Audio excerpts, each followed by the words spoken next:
All right, I'd like to call to order the Wednesday, September 22nd, 2021, 5 p.m. Urban Renewal Agency meeting.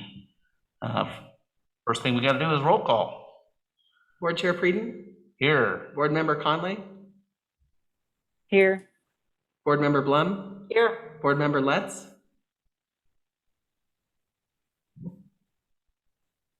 Here. And Board Member Ross. All right, we have a quorum. We have 4 people. That's good. Next item on the agenda is visitor communication. Do we have any visitor communication for this meeting? We do not.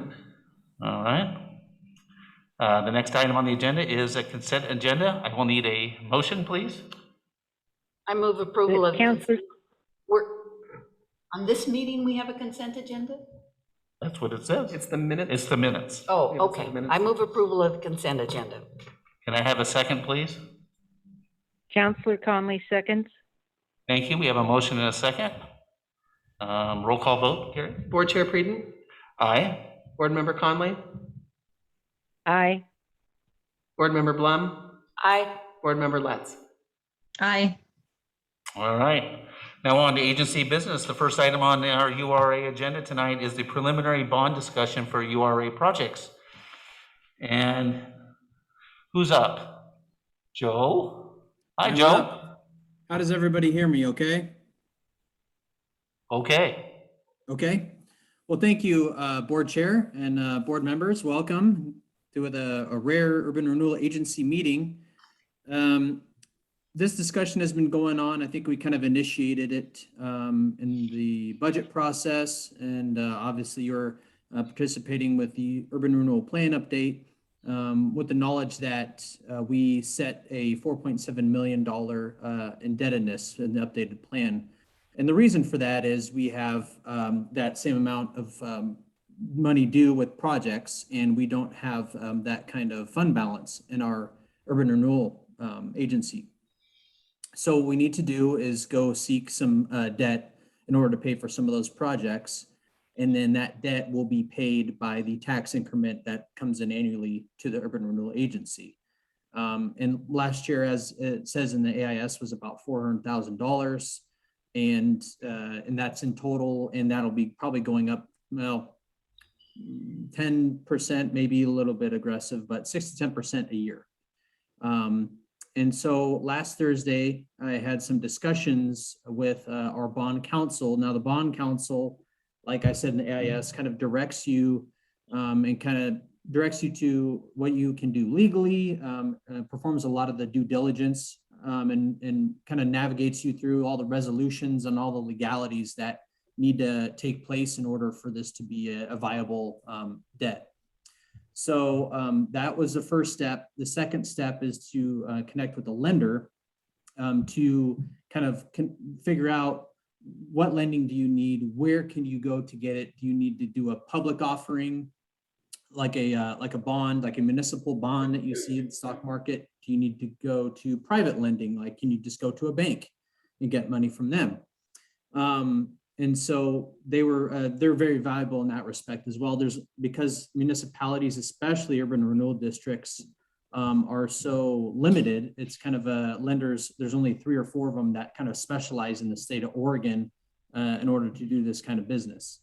And then the other thing I want to note too is, when I say bonding, we're not talking about like when the school district goes for a bond to put on the tax rolls. This is a bond, just an obligation of the city to pay back the debt, if that makes sense. So we would pay back the debt, like I said before, with that additional tax increment that we get. So that's a little bit of the background there. Does anybody kind of have any questions as far as that broad overview? If anybody has any questions, I just recommend raising your hand somehow or unmuting yourself and let us know. Okay, well, I'll kind of move on here. I've got some other notes from that discussion I'd just like to go over with everybody. So like I said before, there's tax exempt financing, which is kind of the public offering. And then you also have the private. In terms of cost, you're looking at probably 2 to 3% for either one. And so you're looking at probably a cost to do this financing about 90 to 110, $115,000. And that's a little bit less than it took us to do our refinancing back in 2016. Kind of seems like a lot of money, but again, these are just unique situations where there's a lot of certain rules and uniqueness to the process. Again, going back to the public offerings, there's a little bit more encumbrances in terms of what we need to do with due diligence. They'll look at our bond rating. They look at a lot of other things with the municipalities specifically. And the lead time is probably 2.5 to 3 months out. So that would take us that long just to get the financing. And then as far as the private financing, or like, if we went down to First Interstate Bank, for instance, it'd be a little bit more simple. You don't have the encumbrance of a bond rating or anything like that. It's just a little bit less of a process to get that kind of lending. So that is also an option. The drawback with the private financing typically is you don't get as much as you could with the public financing. So that's kind of where those two differ a little bit. And not to get into the weeds too much, but in terms of interest rate, you can get a little bit better of an interest rate also on the municipal bond market than you can through private financing. With this much though, probably not enough to make that big of a difference is what we've been told. And then another thing with the public financing element is you're not able to do projects after you get the financing you have to go within about 3 years that they said. So you can't wait 7 or 8 years. I'm not sure the intricacies of that, but that's just what they told me. That might be a legislative inaction or something like that, but I'm not sure what the particulars are. So that's kind of the background. And the other thing that with the projects coming up, of course, one of the options is to pay for those in cash. And as you guys are aware of, our urban renewal agency does have a healthy cash balance altogether. We're going to pay off the loan that we have currently with First Interstate Bank. And that's going to be in February. And so during the budget process, we estimate to have about $900,000 of overall fund balance, left without much project obligations. So kind of do the math, and you can see that with a $400,000 tax revenue each year, the 22-23, we would end up with 1.3 million, or probably a little bit more. So we're going to add to that each year if we want to pay for some of those projects just with cash and without having to go for financing. Obviously, a concern is if we want to do a bigger project, then we probably would not have that fund balance. So we want to make sure that money can be available. So next steps, what'll basically happen is the bond council, they're going to do some due diligence, and same with the lender. They're just going to collect a little bit more data and things like that. And we'll just kind of get things ready to go. That way we don't have to kind of lag on those things when we want to make a move in the future. So that's kind of long and short of the process right now. Based on the health of our city, the health of the URA, they felt really confident about our ability to borrow that money. No problem there. And as I also said in the AIS, we did connect with the bond council and the lender that we use in our refinancing of the city's debt back in 2016. Both did a very good job. I kind of came in and started on the tail end of that. And they were very helpful with familiarizing me with the process and fielding any questions that I had, because I was fairly new, of course. So they're great professionals, and both of these parties come highly recommended by other cities and districts as well. So we're in good hands. Okay, Joe, I have the first question, if that's okay. I wanted to go Okay. back to your 2 and 3%, 90 to 115,000. Is that based on the full amount of 4.7 million? Is that what that is? It is, yes. Okay. Does anybody else have any questions for Joe? This is Counselor Conley. I have one. You cut out a little bit. Did you give our credit rating now? Are we still a AAA? Yes, we do have a strong credit rating, and part of that is due to not only the healthy financial position, but the fact that we disclose all those things in our annual financial report, that CAFR, we kind of go above and beyond all of the disclosures for that. So that definitely helps in that respect. Okay, thank you. Mhm. Andrea, anything? Jennifer? Are these bonds that are available to anybody, or is there certain groups that always buy up these kinds of bonds? How do they get on the market? That's a good question. They get on, they're publicly traded for one, and it just kind of depends on the economic environment. Obviously, bonds are one of those things where it's a lower risk. So, in strong economic climates, people sometimes aren't as willing to purchase them. But it also is appealing because number one, they're tax exempt, and two, they're a known commodity. So it's not a very volatile, volatile investment like a typical stock, like a private company stock would be. So if I wanted to invest in those bonds, who would I contact? Where would it be traded? That is a good question. I'm not sure exactly what market they trade on, whether it's a New York Stock Exchange or what, but I could get that for you. I'm not sure, Okay. to be honest. Thank you. Not a day trader. All right. All right, Joe, thank you very much for that update. We appreciate it. And I'm sure if we all have any questions down the road, we know how to get a hold of you. Absolutely. Thank you very much. Thank you. Thank you again. All right, next item on agency business is the quarterly urban renewal projects update. City Manager Misley. Thank you, Chair Preeden. So these two items are obviously separate, but also somewhat connected.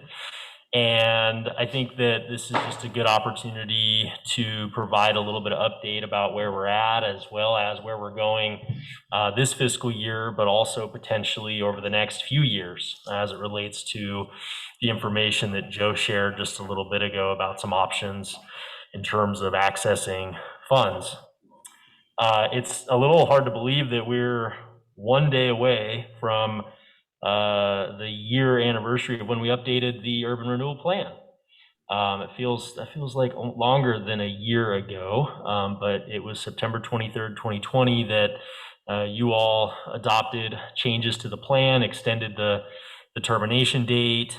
We locked in that new maximum indebtedness amount, the 4.7 million that Joe referenced, built in a requirement to do a report after the URA closes, and then also updated the URA project list. And so I just want to walk through these, and I may call on some staff members to chime in just in terms of where we're at on some of these pieces. I'll probably take a stab at it, and then if anybody wants to clarify or correct me, please jump in and do so as well.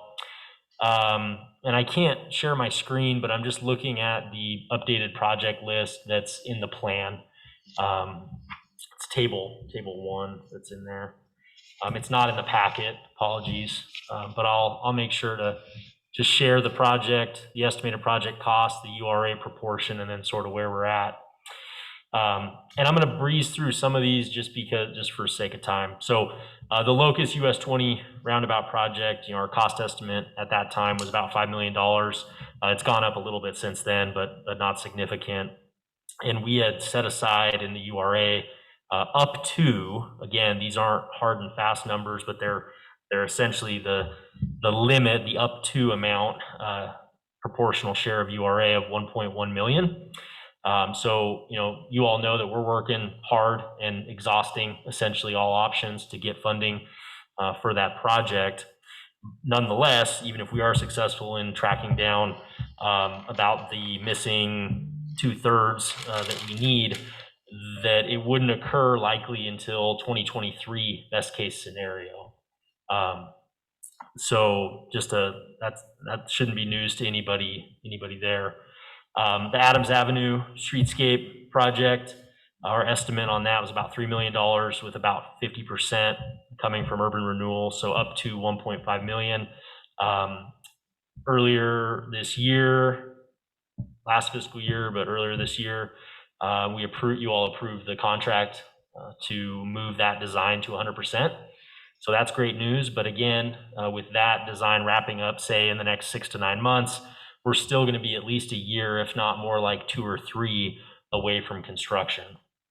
And ideally, we'll be able to perhaps identify some grant funds, but certainly leverage some street fund dollars, some SDC dollars, in addition to a big bulk coming from the URA and some from the parking district fund as well, most likely.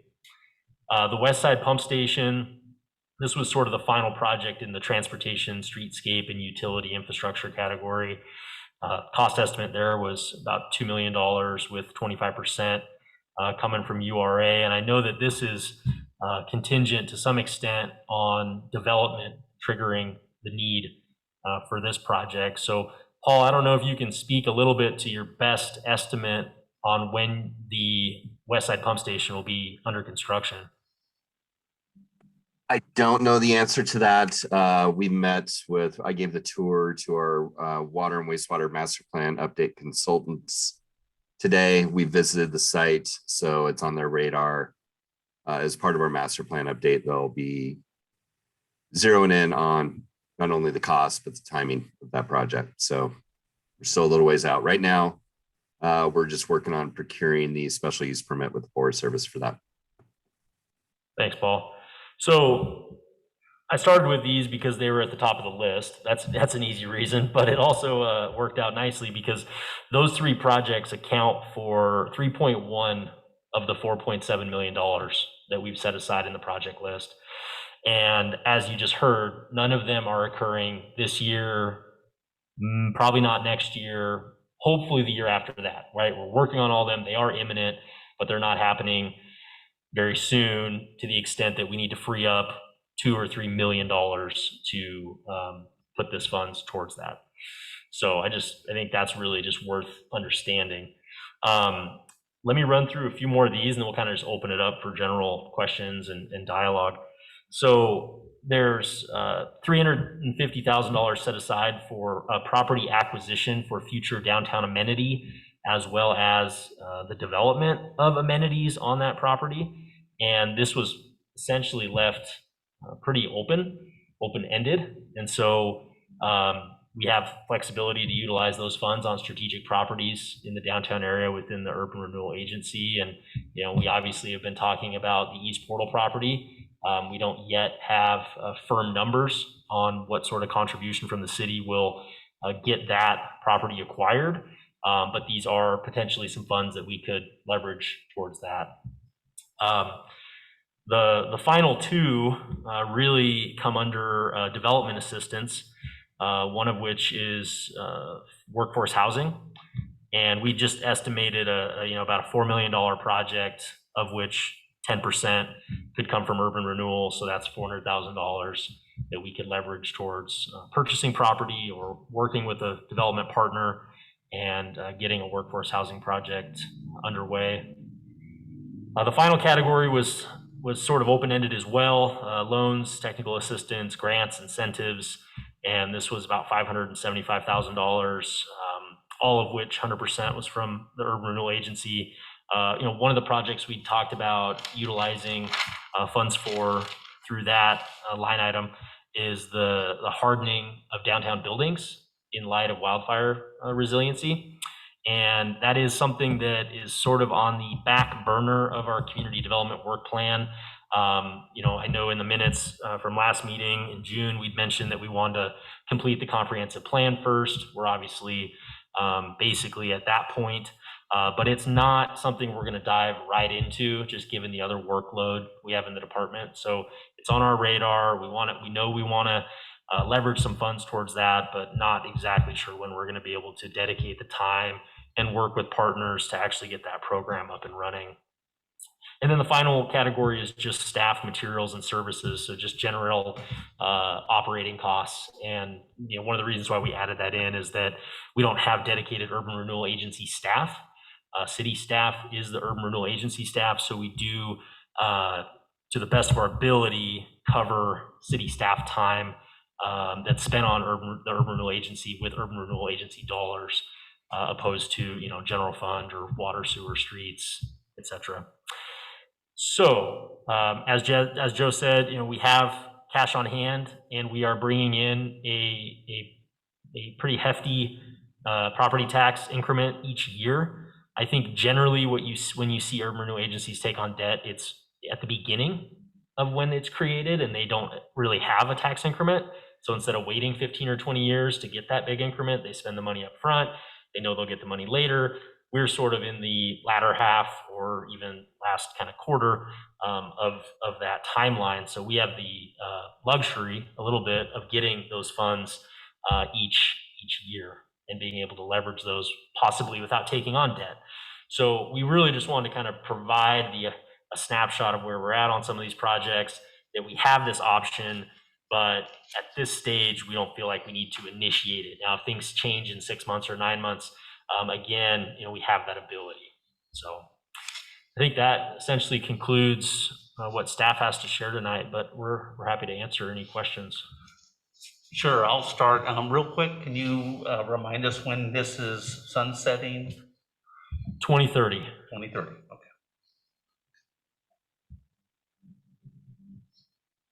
All right, anybody else have any questions? Board Member Conley, anything? No? No, Okay. Jennifer, you can shake your head, no? You feeling pretty comfortable about okay. I think we're good.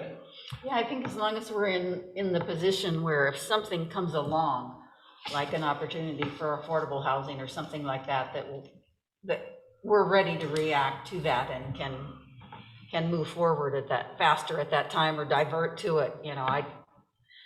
I don't see that we're in need of any rush to judgment and getting more information, and it'd be super if we were able to do a lot of it without additional loans. Yeah, the good thing is in the next 6 months, 9 months, 12 months, if we wanted to allocate $400,000 towards workforce housing, if we wanted to allocate $250,000 or $300,000 towards strategic property acquisition, we could do both of those, right? Just like that. Yeah. We're going to run into a little bit of a challenge if all of a sudden we're doing Adams Avenue, the Locust 20 roundabout, and the West Side Pump Station, 2 or 3 years from now. So it probably is more of a matter of when we do need to do a bond opposed to if, because I don't think any of us want to wait until 2027, 2028, 2029 to be doing any of those projects. And I know that's something we really talked about when we created this project list, is let's prioritize projects that we're already working on and that we know we're going to be getting done, much sooner than 2030, but let's give ourselves a little elbow room too. And so I think it's good for us to keep in mind kind of each year, are we there yet? Are we there yet? And we're getting closer. Right. Well, all these projects are worthy of this. Again, they've all been thoroughly vetted. They've been talked about a lot, so it's just kind of a matter of when they come, we're ready, right? So, all right. If there's no more questions, we've run out of things on the agenda. We got about 5 minutes before we have to start the next meeting, so this meeting's adjourned. I want to take advantage. Ready when you are.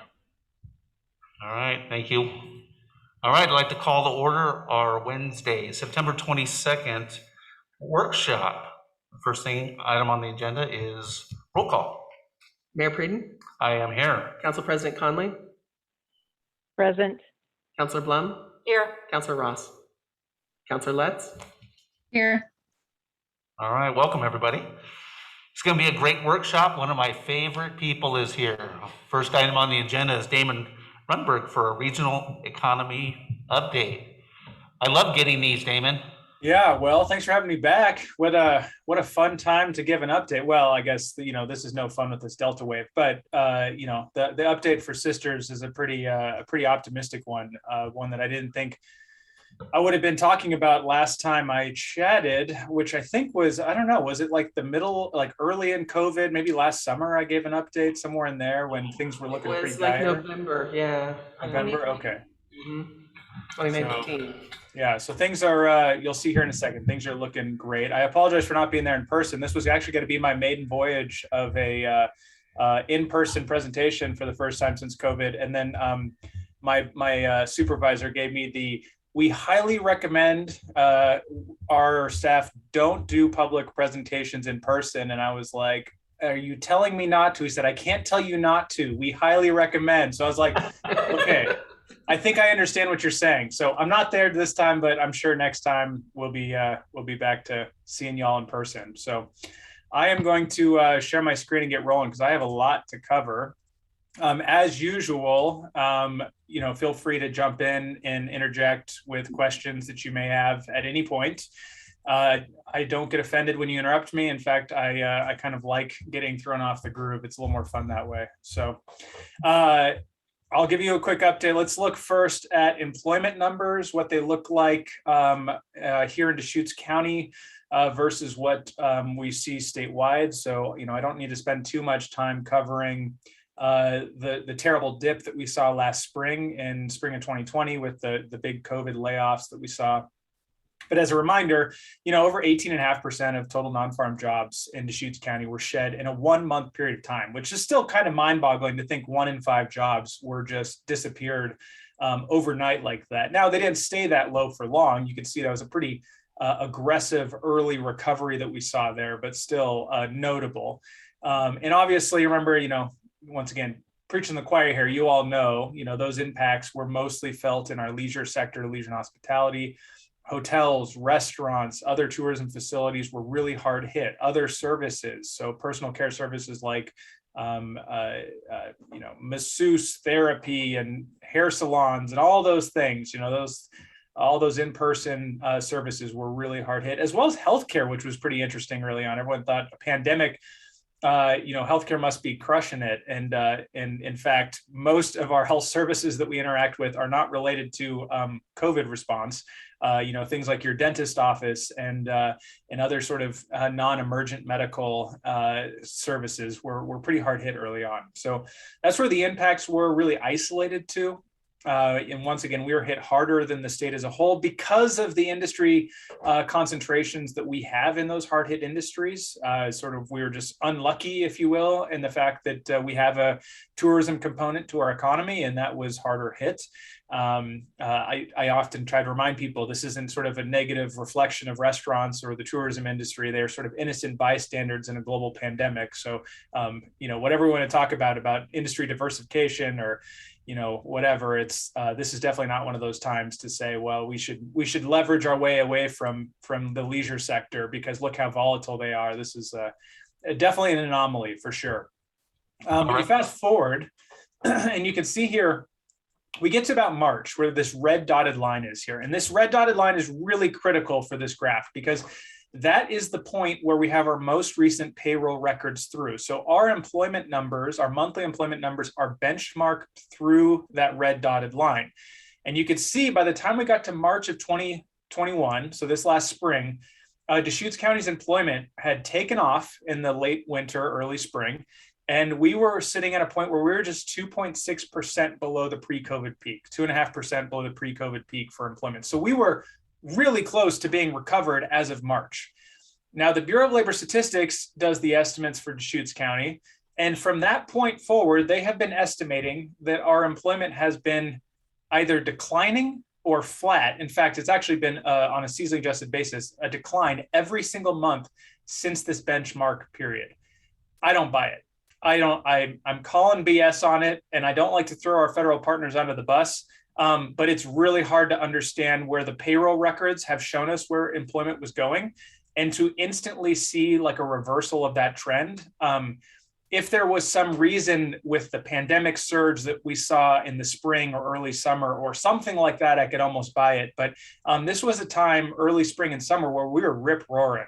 Hiring was off the charts. Businesses were trying to hire people. Workers were falling off unemployment really rapidly, meaning they were going back to work. So moral of the story, don't buy much that's happened on the right side of this dotted line for Deschutes County. If I was a betting man, and I shouldn't as a public employee, and I know I'm being recorded right now, I would probably guess that we're actually where we stand today in August. I think Deschutes County's recovered from the pandemic already. I think we've gained back all jobs lost. Not necessarily the same jobs, but as far as total employment, I think we're probably back to where we were. So there's going to be some radical revisions on the right-hand side of this graph here in the next month or two. That being said, whether or not we are recovered or we're 2% from being recovered, even if we're 4% from recovered, it's dramatic improvement for where we were, and the trajectory is a pretty optimistic one. We've been going in the right direction, and even with Delta, there's not an anticipation. We haven't seen a huge uptick in new claims, unemployment insurance claims, or anything like that. We're not expecting a huge employment impact from Delta at this point. Damon, before you move on, Yeah. just you said a couple of months. Do you have a good sense of when that benchmark's going to move to the right? Yeah, so we in Oregon, we do quarterly benchmarking. So as we get the payroll records from businesses, we go back and revise the employment numbers. So we are going to finalize the second quarter of 2021 numbers. So that's employment through June from payroll records. We actually have them right now. We haven't finalized them yet. We're waiting another month for like any changes that may have had or fixes from companies. Once that happens, then I go through the benchmark process. And so it will probably be the release of, I just released the August numbers here. It will probably be with a release with the October numbers, which might not really happen until November. So about 2 months from now. Okay, so, thank you. yeah, but it will be, like I said, it will be a bit of a yeehaw moment when I get to release those ones, because I think there's going to be a lot of excitement about the past looks a lot better than we thought it did. And I'm already alluding to it to anyone I talk to, like, don't believe these more recent numbers. They don't pass the sniff test to me. So, another thing that's really interesting to look at is, we're talking about those county numbers. But if we focus, and for most of my talk here, I'm going to focus on our payroll records through March, because once again, we know this is what the trend was through March. And I'm not, we're gonna talk about the up through those payroll records, because that's concrete, real good data at that point. So if we look at what the March 2021 employment looked like in our different communities across Deschutes County, and compare those back to the last March that we had before there was any COVID impact, so March of 2019, we see that a lot of our communities have recovered back to levels above their 2019 levels. In most cases, there's a few areas that are still recovering. So, Bend, for instance, about 500 more jobs in this March than they had in 2019. That's really only about, less than a 1% growth from the 2019 levels. So pretty modest there. Redmond up a little bit more, up about 3%.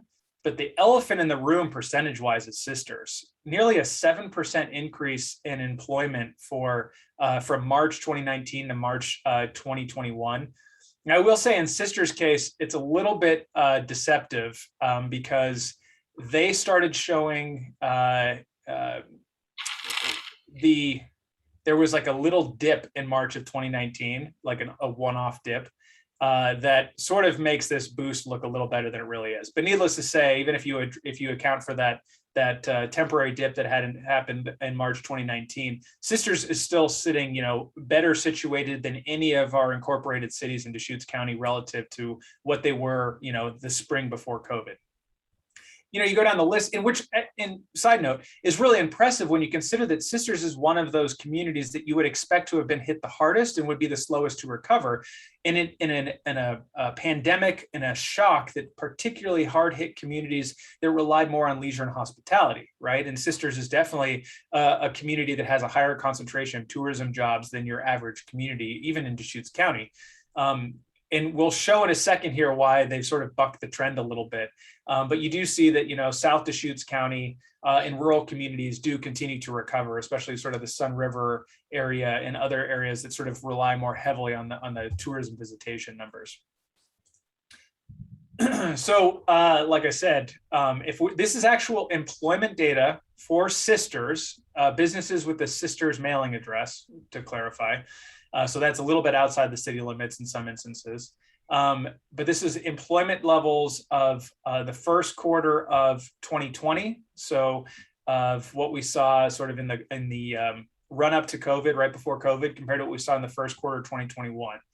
And you could see that a lot of industries are either back to where they were in the first quarter of 2020, or they have greatly increased where they were from that point. So the big highlight here is manufacturing. Manufacturing has been on this fantastic tear in Sisters, and it's great to see, because it's sort of the thing that has made this trend happen. The reason why Sisters looks like an anomaly as far as recovery from the COVID shock is because of the growth that we've seen in manufacturing to sort of balance out the losses that we've seen in accommodation food services. You can see here on the far left, as well as the losses in arts, entertainment, and recreation.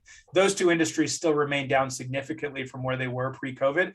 But like I said, the gains in manufacturing, gains in construction, as well as growth in the professional and technical sector, all those combined have really pushed us back into the black, which is pretty awesome to see. The only other industry that's really pulling us down right now, modestly, is educational services. But that's one that's going to bounce back once we start getting. We know by the time we get data through right now, where schools are reopening fully. And we're going to see that number rebound pretty aggressively. So, but up until the beginning of the school year, I think educational services is still going to look like a lagging industry at this point. So I made this meme myself, which I feel really special for having used technology in a way to portray a message. But oftentimes people say to me, well, we're in this great situation, right? We've recovered all these jobs. We're either recovered or nearing a recovery. And so the question is, well, yeah, so the labor market should be in really good shape. And then you get that blank stare, right? It should be, right? But that's not really what we're seeing today. People aren't feeling really encouraged by the labor market by any means. Instead, we see headlines that look like this all across our communities with difficulty finding workers, difficulty hiring, and a lot of confusion and concern about there being like a very small pool of available workers out there. And this has caused this has really just taken or stolen the sort of the story that we've seen with the economy more broadly, and also specifically here, like what's going on. It's stolen the thunder of the recovery, has been this issue finding workers. So really, the question is sort of what's going on here? Why is it so hard to find workers in today's economy, today's labor market, especially in the context of the fact that if you actually look at the supply of available labor we have as measured by unemployed workers, we see here in Deschutes County, like we're still sitting at levels of unemployment that are dramatically higher than they were before COVID. We have roughly, as of August, around 2,000 more unemployed workers countywide than we had before COVID. Now, it is down dramatically from where it was during the height of COVID, when we're down nearly 10,000 unemployed workers from the peak you can see there. But that was a pretty short-lived spike that, we'll never see anything like that again, or knock on wood, that hopefully we'll never see anything like that. So this is one of those instances where people say, gosh, if we have 2,000 more unemployed workers in our labor market today looking for work and not working, how is it that businesses are having a hard time filling their job vacancies or even getting applicants for their jobs if there's all these extra people out there? But it's important to note that, the supply of labor is really only one half of the equation. The other half of the equation is demand. And demand for labor, as measured by job ads, unique job ads that are out there, it went to the moon here in Deschutes County. This is a national trend, something that we've seen where demand for labor, help wanted, job vacancies, all that stuff just went skyrocketing this last. It started in the winter or fall of last year, but it really was most noticeable moving into sort of the spring months. This graph here is one of the reasons why I just call BS on those employment numbers, those estimates that we saw over the course of the summer. In the context of this level of demand, there's no way we're seeing job losses in Deschutes County. You can have a hard time finding workers, but you're not laying workers off in this market, right? That doesn't make any sense. So the demand went through the roof. And, so much so, I mean, the levels that we've never seen before. I mean, the previous high for demand we saw was back in 2015 in Deschutes County. And we definitely surpassed that by a pretty sizable margin this summer.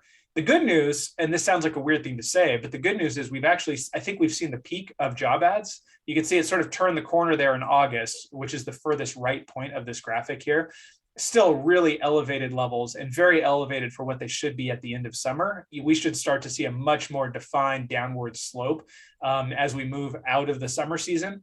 But it's still, we're off the peak, which is good. It feels like in a weird way, this graphic is like an inverse to the COVID case counts or something like that. I should overlay those together. Maybe that's an interesting research question. But needless to say, it's still really high. So what is it that's driving the demand across the nation and driving demand across Deschutes County and even in sisters locally? There's three things that are happening here that are driving these numbers. One, there are the businesses that are recovering from COVID losses. So you got the restaurants and the hotels and the other sort of tourism amenities and facilities, movie theaters, et cetera, that are adding back the jobs that they laid off. So that's one piece that's causing the demand to go up. You're also simultaneously having a lot of businesses doing replacement hirings. And those are replacements from retirees. We've seen a real dramatic uptick in retirees over the last 6 months. So baby boomers are retiring, they're quitting. And then you're also seeing job hopper quits. So people who are finding in this labor market, workers are realizing they have a lot more value than they thought they did. And they're finding really competitive wages and other opportunities elsewhere. Or maybe they're finding opportunities in other industries that are maybe better hours, less confrontation with the public, or concerns about COVID and interacting in a public-facing job. They're finding they don't have to do that in another industry. Whatever it might be, there's a lot of job hopping that's happening. So you're getting those replacements from these two types of quits that are happening. And then finally, the savings rate went really high. And we knew eventually people were going to start spending money on goods and services, especially services again. And this summer, we really started seeing that. And so there was a lot of expansion happening where the demand for goods and services rose for businesses, and they had to expand production or their operation in order to meet that demand. So they're hiring as well. You layer all three of these together, and that explains the huge uptick we've seen in demand. And the problem with this, to some extent, also is that all these businesses who are trying to hire simultaneously for these three different reasons are competing with one another for a relatively, what seems like a relatively elevated supply of labor. But in the context of this demand, we see that the ratios actually just don't add up. It's still incredibly tight out there. So what we do is we have one indicator that I love to show, which is the number of unemployed workers as a ratio per the number of job ads that's out there. So you go to the far left-hand side of this graph here, coming out of the last recession, you could see in Deschutes County, we had, around 5 unemployed workers for every job ad that was out there. So it meant that if you're a business that was hiring, it was relatively easy to find applicants at the very least. You might not have loved the applicants, but you got them. And then you can see we sort of settled in once we recovered at the end of 2015 from the last recession, and we sort of stayed in a relatively tight labor market condition for the last 5 years, to be honest, hovering somewhere between, 1.5 to 3 unemployed workers per job ad. Back in 2018, it actually looked pretty good for a second there, where the ratio went up to nearly 4. And that was not because of unemployed going up, but it actually was that demand really tanked at that point. We had recovered, met full employment, and our economy had sort of lost some steam at that point. But right before COVID began, we were sort of sitting at a ratio of 2 to 1. So 2 unemployed workers per job ad. It gets all wonky there when we have the skyrocketing number of unemployed workers. Also, we had basically no job ads during the peak of that sort of COVID spike because everyone was laying everyone off, so no one was hiring. So the ratio looks ridiculous, like a 14 to 1 ratio for like a minute. But you fast forward all the way to August, the furthest right point in this graph here, and where we're sitting today, we're at a 1 to 1 ratio, 1 unemployed worker for every job ad that's out there. Super, super tight labor market, very slim pickings if you're a business that's looking to hire.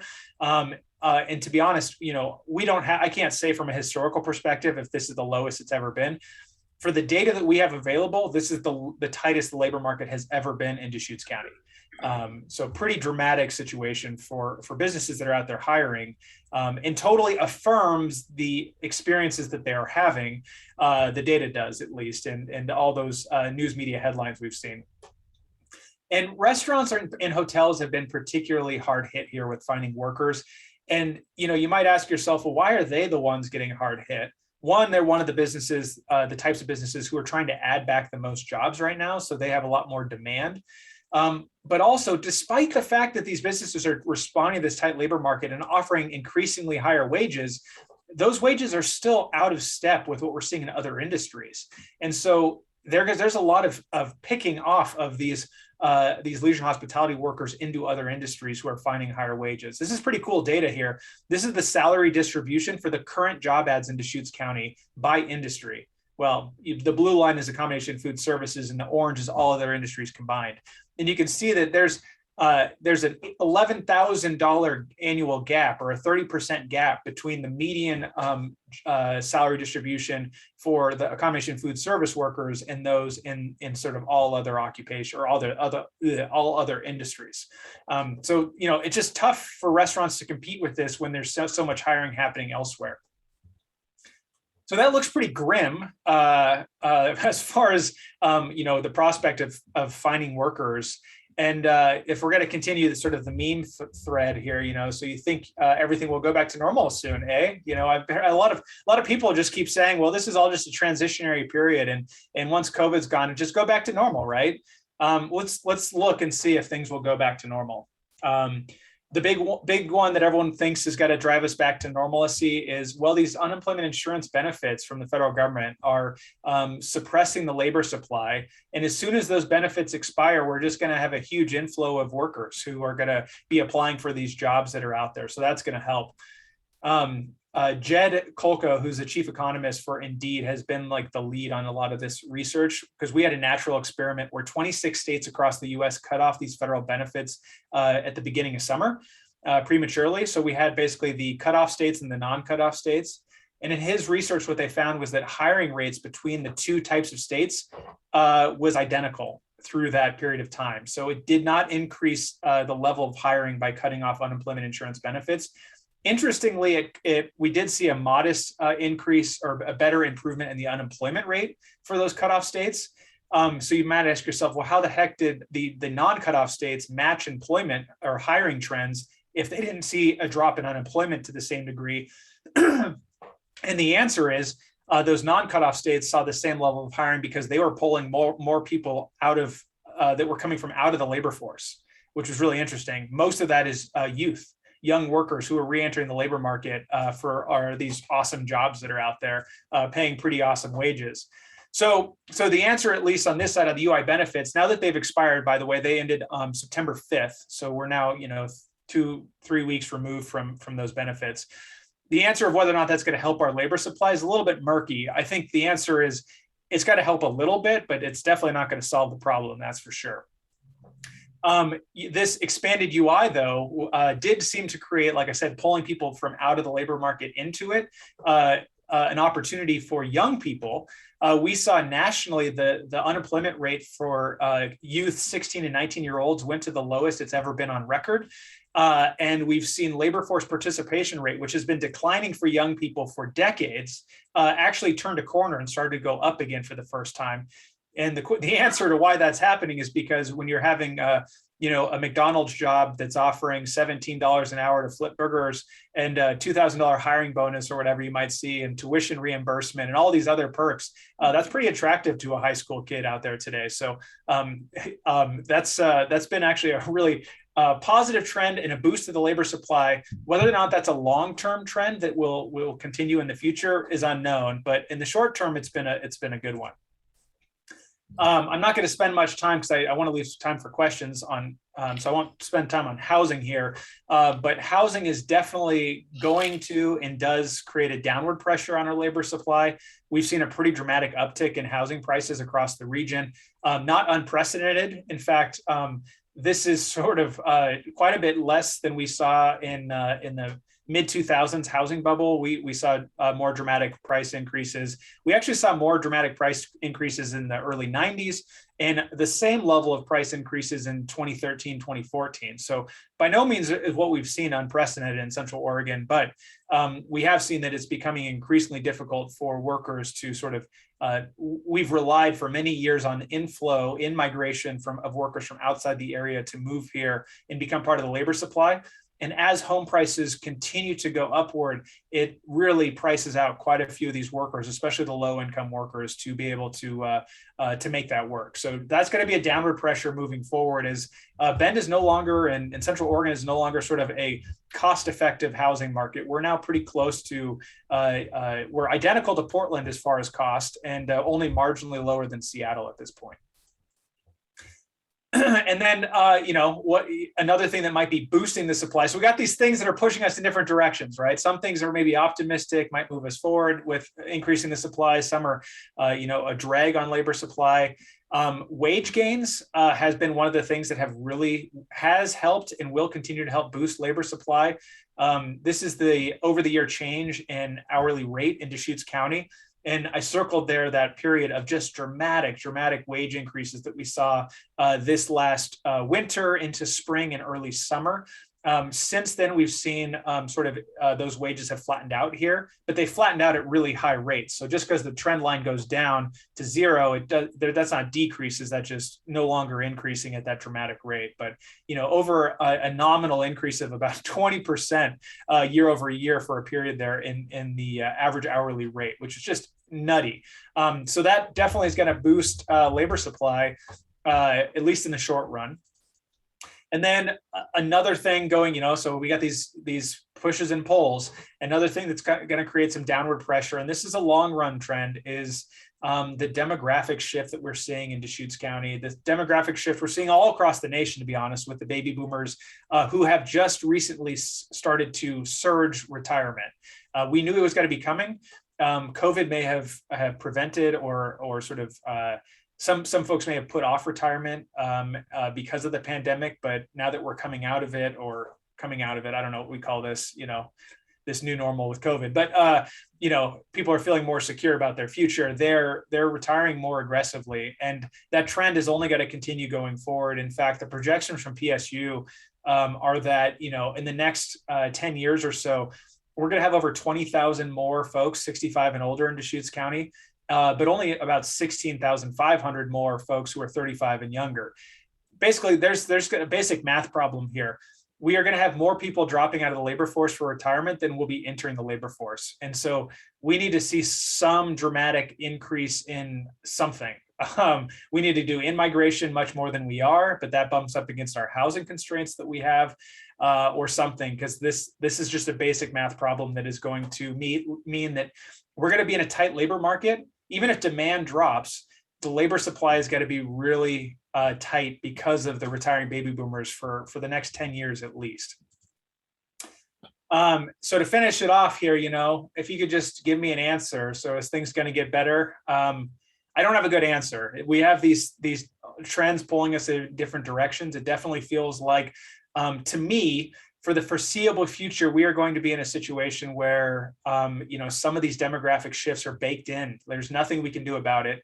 And it's going to be a tight labor market. So what businesses are dealing with today, it might not be this bad forever, but it's not going to be great. We're not going to go back to the days of just having an abundant supply of workers that businesses can pick and choose from.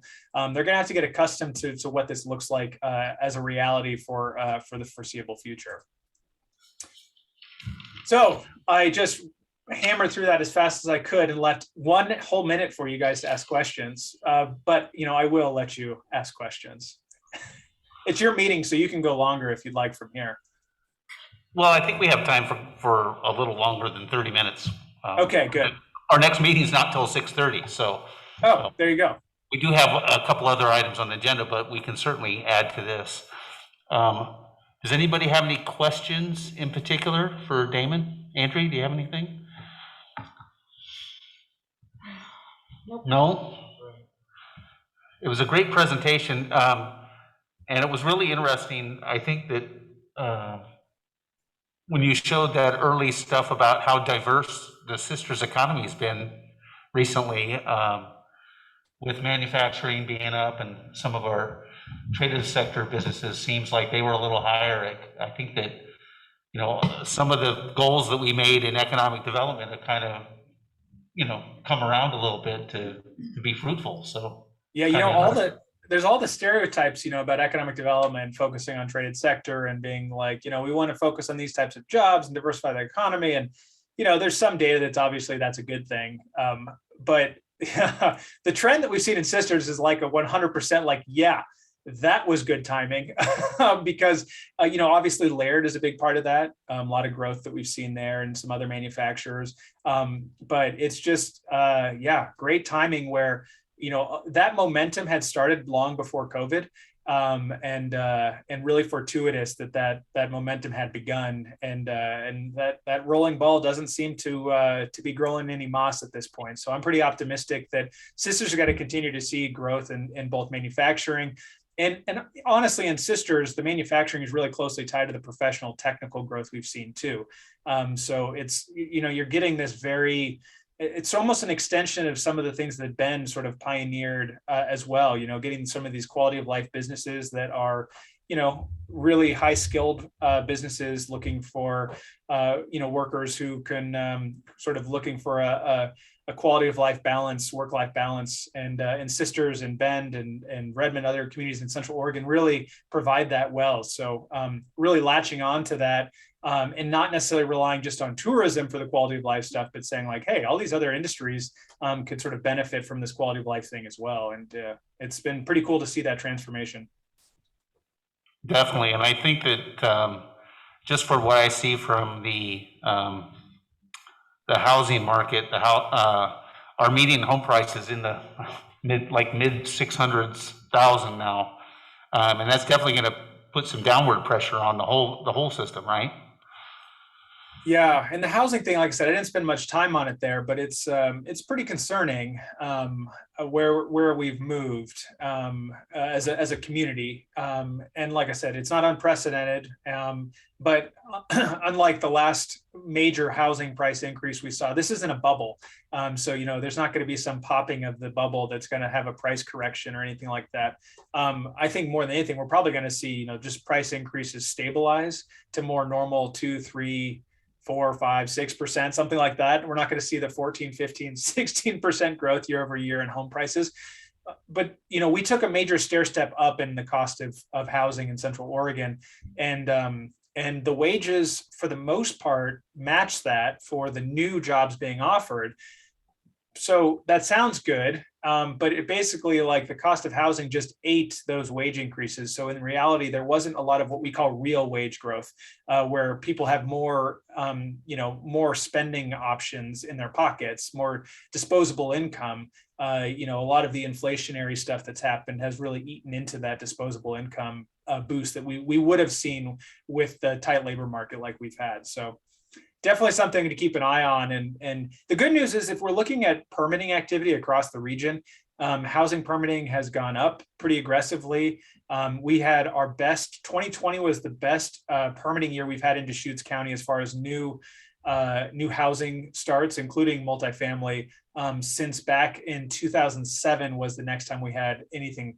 Well, we're not even close to 2007 levels, but it was the highest since 2007. So give some context there that it was a pretty good year, which is also impressive when you consider just the confusion and the madness that was the last year. To see the permitting activity that strong was pretty optimistic. All right, that's all I have. Jennifer, do you have any questions or anything? I got a lot of questions, but we don't have that much time. So, okay, wages have increased. And this is kind of a big picture crystal ball question. You know, a lot of people will argue that unless you're an employer, this has been a really good thing because wages have lagged way behind inflation for a few decades. So a lot of people feel like it's a reckoning in a way, we're trying to catch up. Do you think that is going to continue? Do you think that's going to have any sort of domino effect within hiring? Are people going to kind of scale down the number of employees they need? Are larger industries going to put pressure on the federal government to finally kind of take some of the burdens of like healthcare off their plate, since they got to pay more wages. They don't have enough money to pay for somebody's healthcare. So, can the government take on more of that weight? Or I know that's kind of a big question, but do you have any guesstimates? Yeah, so I mean that's the sort of the real versus the nominal wage growth thing there, like how much. So we saw a 20% growth in the average hourly rate in Deschutes County in the last year, but the actual real increase when you account for CPI, the inflation adjuster, it was only about 3% growth in real wages. So people did see some improvement there, but only 3%, not 20%. And honestly, like wage gains are really, we like to think of the trend looking like, like some sort of nice, clean, linear line up through time. But in reality, wage growth looks a lot like a staircase, where you have these moments of tight labor market where it really forces employers to raise the bar. And then that bar raises, and then there's not really a lot of incentive to raise the bar until another moment where the labor market's tight. So we just did a bar raising moment. We just took a stair step up in wages. It seems unlikely at this point that we're going to see another stair step like that anytime soon. And so what businesses are forced to do, because you could only really, every dollar you pay more in labor cost either eats into your profit margin, or you pass that on to a consumer in some regard. And so we've seen that inflation is up. We've seen the cost of goods and services increase. And that also then turns full circle back on the workers who, they have to pay a little bit more for goods and services also. So for the most part, we see wage gains, though, by the way, side note, wage gains almost always exceed inflation. So like the wage growth is always better than or in excess of what we see with inflation measures. And sometimes the argument you'll hear people say, well, we should never give wage increases because inflation just negates it every time. That's not the case. It's always a net win for workers to get more, but it's not as much of a net win as we often think when you account for that. But you could only increase those wages so much, right? So then the question is, that's going to help our supply of labor, pull some people who are sort of sitting on the sidelines back in, increase your labor pool, but only to a certain degree. And with the future that we're looking at, with this basically a structurally tight labor market, with the demographic shift that we're seeing, businesses are going to be forced to do a lot of expanding their advertisements for jobs. So hiring outside the region, once again, but pulling in someone from outside the area, once again, has the housing issue. There's also going to be a lot more automation that we're going to see, and use of technology to increase productivity, which we're already seeing as well. I don't know if any of you have been to a restaurant yet where you use the QR code to order your food. You sit down at the table, you got the QR code with your phone. It's not just the menu, you also make the order there. And the only human you interact with is someone delivering the food to you.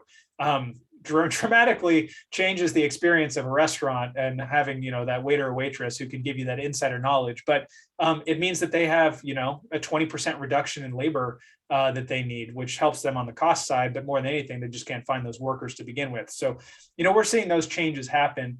As far as, increased federal response to sort of help businesses alleviate some of these other labor costs that are associated with just doing business, whether that's, certain benefits, including healthcare.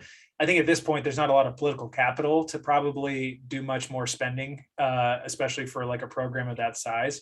So I would say in the short run, I don't think there's much hope for anything like that happening. But maybe long term, we could see something like that. It is, we do have a kind of a messed up system that, we rely both for the businesses and for the workers, that we have a system that relies on employment to get healthcare. And that's a lot of burden on businesses to have to pay for that as well. It's just this sort of, it's a no fun situation for either side, to be honest. All right. Thanks, Damon. Council President Conley, do you have any questions for Damon? We got about 5 minutes before we need to move on to the next topic. Okay, mine is just a request. If you could send your slideshow to Carrie so that we could look at them at our leisure, and some of us for the first time, that would be fabulous. And thank you for your information. It's actually kind of long-term depressing for me, looking at the statistics for the age of the retirees moving in and the future workforce shortage. So Yeah, I try not to be we need to come. depressing. I'm sort of an optimist at heart, but yeah, that shift is one that's going to be a tough pill to swallow. I will say, we are lucky. We're better situated than a lot of communities in the fact that we are such a desirable place to live. So that in-migration piece that we've always had, some of the fastest population gains in the state, most definitely the fastest in the state and some of the fastest in the nation, has been an advantage that we've had, a competitive advantage. And, we might all roll our eyes at population growth and more traffic on the roads, or Californians, whatever we want to complain about, you always hear those complaints, but we need every single one of those people moving here we can get. So, and I think we're like in a much better position than a lot of communities who are losing those workers to other communities. So, so I'm definitely more optimistic for us than I am for some other places. But yeah, wish I could be a little bit happier and about the future of the labor supply. That's for sure. Yeah. But I'll And, share the slides as can well. you- Yes. Thank you. Thanks. All right, and just the last thing I'll say is thank you again, Damon, for showing up. Obviously, you can be a resource to any one of us directly through email and stuff if we have other follow-up questions. Is that true? Definitely, yeah. And I had my contact information was on the last slide I showed, but obviously you can find me online pretty easily, and my slides will be in your hands soon. So you can also see my contact information that way. All right, thank you very much. We always appreciate you, and we love the way you present it. Your energy is palpable, and we appreciate it. Awesome, thank you, and thank you all for your guys' service as public representatives. Such underappreciated work that you guys do. So thank you for that. We'll see you guys next time. Thanks, Damon. Let's do lunch sometime. Deal. All right, thanks a lot. All right, next topic is discussion of economic development of Central Oregon contract.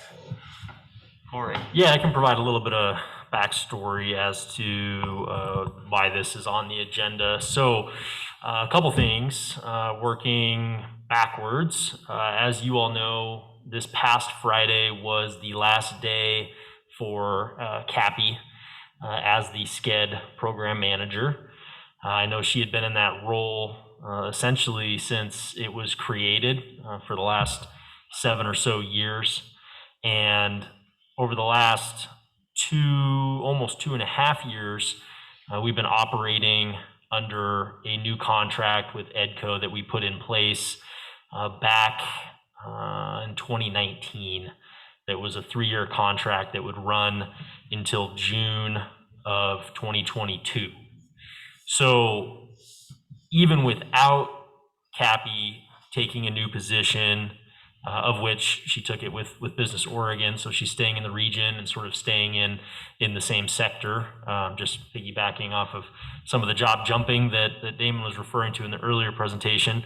But even without her leaving, we would have needed to be talking about that contract this fall and over the winter as it relates to where do we want that program to go. And I know before that 3-year contract, it had essentially been 1-year contracts. And so, crystallizing that into a 3-year contract was a pretty big deal a couple of years ago. So in light of the contract needing to be discussed, as well as Cappy's transition, what we have communicated to Roger Lee, the executive director for EDCO, is that we do not want them to fill that position with an interim. We would like some time over the next, call it 6 weeks, to evaluate the program and understand, do we still want/need the program, and where do we want to go for the rest of this fiscal year with the existing contract, or possibly ending the contract and program, and then obviously, depending on that decision, beyond into next fiscal year in the years after that. So I think in terms of backstory and sort of where we are at this point, I think I covered the high notes, and looking for discussion from council, any additional questions, comments as well. Yeah, and I think that I'll start if that's okay with everybody. But one of the things that obviously we're we have a need to evaluate the program as it is, and then also possibly evaluate what other options may be available to accomplish the same economic development work through other avenues or other arrangements or so on. And I think that there's probably 2, 3, 4 different ways things could go. Obviously, we could just say, let's end it and, wait till we decide we feel like we need it again as a group, or, we could, maybe come up with a different program with EDCO directly. I don't know if that's even, something we can do. We can choose to, start thinking of ways we could bring some of that into house in the city, some of those responsibilities for economic development. So there's lots of things to talk about. Honestly, I don't have a preference at this point, but I think it's some discussions that we need to have with you individually and maybe with each other a little, and then try and figure out which way we want to go. Obviously, we're not going to make a decision tonight, but that's about where I'm at. What do you think, Andrea? Yeah, I agree. This is a good opportunity to step back and look at what our options are. And it was interesting, to have this discussion after having the previous presentation, because it gives us a sense of where our community is, our business community is, and what's doing well and what's lagging, and it's surprisingly good news. I mean, that's the part of it that I went, wow, well, that's really good news. Because there's such a concern after COVID, how many businesses just weren't able to make it, or, have been, really damaged, by, and the COVID restraints. And it seems like most businesses have made it through. So that's really good news. So I think, yeah, we should definitely continue our talks with Roger to see how we can transition to something that we really need now, that works for us now. We aren't where we were when we initiated that last 3-year contract. And this is the perfect opportunity to look at what we really need now, and how do we make those goals. I know we had a local committee that came up with fantastic goals and ideas and stuff, and so how do we move those ideas forward? So, yeah, good. And just to further on that, we still have a SCED board. It's still a board that could be a local advisory board for us, depending on how we choose to go. So these people, we did cancel the meeting, which was supposed to be yesterday. Kathy actually canceled that last week or the week before, but we still have those people to meet on and talk to if we need to, obviously. Jennifer, do you have any comment, questions? Yeah, this needs some discussion. We do have some options, and I think, as Councillor Blum was alluding to, Sisters is different than it was 3 years ago and 5 and 10 years ago, due to the work of a lot of people, which is great. Yeah, do we need to be continuing to focus on economic development? Do we need to focus more on economic support? Just supporting the businesses and the workers we already have, versus trying to attract anything else? That's kind of the top of my mind.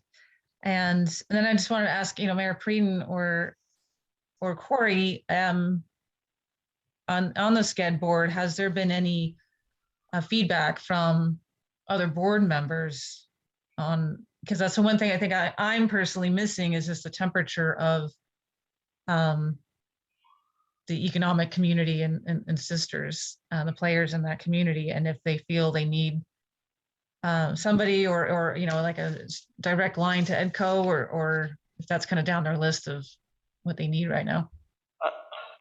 I'll start off. I only was able to reach out through email to a couple of them. it was mostly just to coordinate this first meeting after Cappy's departure. And so we haven't had a meeting since, so we need to talk to each other a little bit about kind of gauging the temperature of what the board thinks. And I think that because I'm the council advisor to, from that board, I think it'd be best for me to kind of reach out to them over the next couple of weeks and maybe have coffee with a couple of them, or maybe a couple emails back and forth, and maybe get some of those answers for you. I think that it would be best for me to do it since I've been on the board for the last 2.5 years. Do you have anything to add to that, Corey? No, the only thing I'd add is that, we have been meeting regularly and we've had pretty good attendance overall. But as you can imagine, businesses, based on all the data and information that we just saw in the previous presentation, have been busy, but also doing well relatively in terms of keeping busy, supply chain issues and all those other things aside.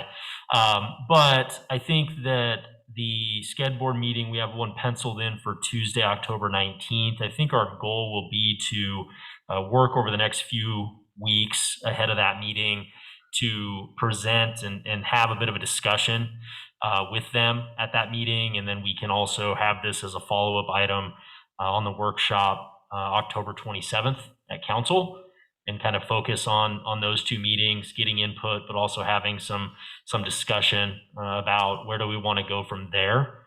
I do think that this is something we should try to reach a conclusion on by the end of next month or soon after. I know we don't want to let this drag on too much, but Roger totally understands where we're at, and respects us doing some homework and having some conversations about what is the need in the community, as well as the resources that we contribute to that program annually, and how are those best leveraged to support the community, either for economic development or for other purposes as well. So yeah, that's a good question, Jennifer. We'll work on that in the next few weeks. All right. Council President Conley. I just have the excitement for the ability to look at our economic development program and either reimagine the services that we provide or streamline services. And I don't know what that would look like for the future. And I just think it's a really good opportunity to step back and create our new vision for it. And Jennifer, I'm happy to spend some time sharing my observations and comments that I've had from the business community when we're, outside of the workshop, so we're not tying up the time now. And I just have a different business insight probably than what Michael would have also with business comments. So just reach out to me and let me know if you'd like to meet. Okay, sounds good. Thank you, Nancy. You're welcome. Awesome. So sounds like we kind of know what we're doing. Yeah, I think that sounds good. We already know one option, which is sort of status quo, and we can come up with hopefully at least another option or two between now and this time next month, and we'll just continue to work on refining those and getting ready for the discussions and going from there. I think that's a good idea, and I did want to share with Council President Conley's optimism about what we can do, and I like Jennifer's point of reshaping things a little bit. I think that Sisters is a special place, and I think we can do economic development in a special way as well, and focus it to what's best for our community. That's not to say that EDCO hasn't been, we're not saying that EDCO has been bad. They've been certainly a great partner over the years, and a lot of the success we saw today, and those numbers can be attributed directly to that. But again, it's part of growing up as a community. So here we are. So I think that's the end of that discussion. We do have Lieutenant Davis here. He wasn't he's not on the schedule, but he decided to show up. We have about a couple minutes. If anybody has any questions for him, I don't, but we do appreciate you coming. Thanks for being here and just sitting in. Does anybody have any questions for Lieutenant Davis while he's here? Maybe a little quickie? No? Quickie. There you go. But we appreciate you being here and representing us out there as well. Did you have any comments or updates that you wanted to provide? Yeah, of course. Yeah, please do. I'm sorry. That's okay. He does such a good job coming prepared. I figured. I know. Well, since school's been back in session, we've been dealing with a lot of traffic issues, kind of getting people retrained, and students and teachers and parents and everybody retrained. So just an update, we had talked about a speed trailer. We've had a speed trailer out on McKinney Butte for a couple weeks now, got really good feedback, especially from the residents out there in the village and the new subdivision out there. And we are in the process of ordering a new one. And so we were looking at that last week, and so that should be ordered in the next couple of weeks. I'm not sure when we're going to receive it, but we'll have use of the current one that we have. I'm sorry, may I ask a question on it? Does that mean we're going to have two, or you're just replacing an older one with a newer one? We're borrowing one that is normally used in other parts of the county. Thank you. So we'll have one just for Sisters. So Thank you. I which is appreciate great. I appreciate the clarification. And then we can rotate that on a daily basis, responding to those problem areas that we get complaints about. Been getting a lot of feedback about Highway 20 and the speeds coming in and out of town. I got a contact from Paul Bertagna with ODOT, so I'm going to be making some requests. I don't know whether that will be granted or not, about some either additional signage, larger signage, addition of radar signs. I don't know what's going to be able to be changed, but we're going to at least make a request to ODOT. And just looking at our numbers as far as August, that was our kind of our most numbers, which is I think pretty typical of summertime, but yeah, we just had a busy month. So, but you can notice definitely a shift since Labor Day. Things have quieted down a little bit. Just a bit, definitely. All right. Any questions for Lieutenant Davis? All right. Hey, thank you very much again. Okay, thanks. Thanks, Corey. Appreciate that. All right. We're going to adjourn the workshop until 6:32. Thank you. Are we ready? Okay. I'd like to call to order Wednesday, September 22nd, 6:30 or 6:33, City Council regular meeting. Will everybody please join me in the Pledge of Allegiance? I pledge allegiance to the flag of the United States of America and to the republic for which it stands, one nation, under God, indivisible, with liberty and justice for all. Thank you, everybody. If there's anybody in attendance that wants to have some visitor communication, you're more than welcome to fill out a form if you'd like to speak in front of the council tonight. Great, thank you very much. I appreciate it. Let's see, roll call. Mayor Preden, Here. Council President Conley, Here. Councilor Blum, Here. Councilor Letts, Here. Councilor Ross. Okay, Councilor Ross will not be in attendance tonight. Thank you very much. Next item on the agenda is the approval of the agenda. I would move approval of the consent agenda. A second, please. Counselor Conley, second. Thank you. Appreciate it. We have a motion and a second. Roll call vote. So just as a point of clarity, this consent agenda, he was approving the actual agenda first? Yeah, this is the agenda. Move approval of the agenda. Sorry, I misspoke. Thank you. Oh, okay. I think that Do we need to do a new second? No, we're good. All right. All right. Roll call vote. Mayor Preden, Aye. Council President Conley, Aye. Councilor Blum, aye. Councilor Letts. Aye. All right. Now's the time for visitor communication. Carrie, do we have anything? We have none. No emails. Okay. Next item on the agenda is the consent agenda. I Do would we have a like to motion? make a motion to approve the consent agenda. Do we have a second, please? Counselor Conley seconds. Thank you. We have a motion and a second. Roll call vote, please. Mayor Preden, Aye. Council President Conley, Aye. Councilor Blum, Aye. Councilor Lentz. Aye. All right, thank you very much. The consent agenda was minutes and bills. Nothing big there. Next item on the agenda is consideration of ordinance 517. It's an ordinance adopting the 2040 comprehensive plan to replace and supersede all prior comprehensive plans, excuse me. We'll start with a staff report. Scott. Yeah, thank you, Mr. Mayor. Scott Woodford, Community Development Director. As you mentioned, this is consideration of ordinance 517 to formally adopt the comprehensive plan amendments. At the September 8th meeting, you held a public hearing and you requested some changes to some of the policies.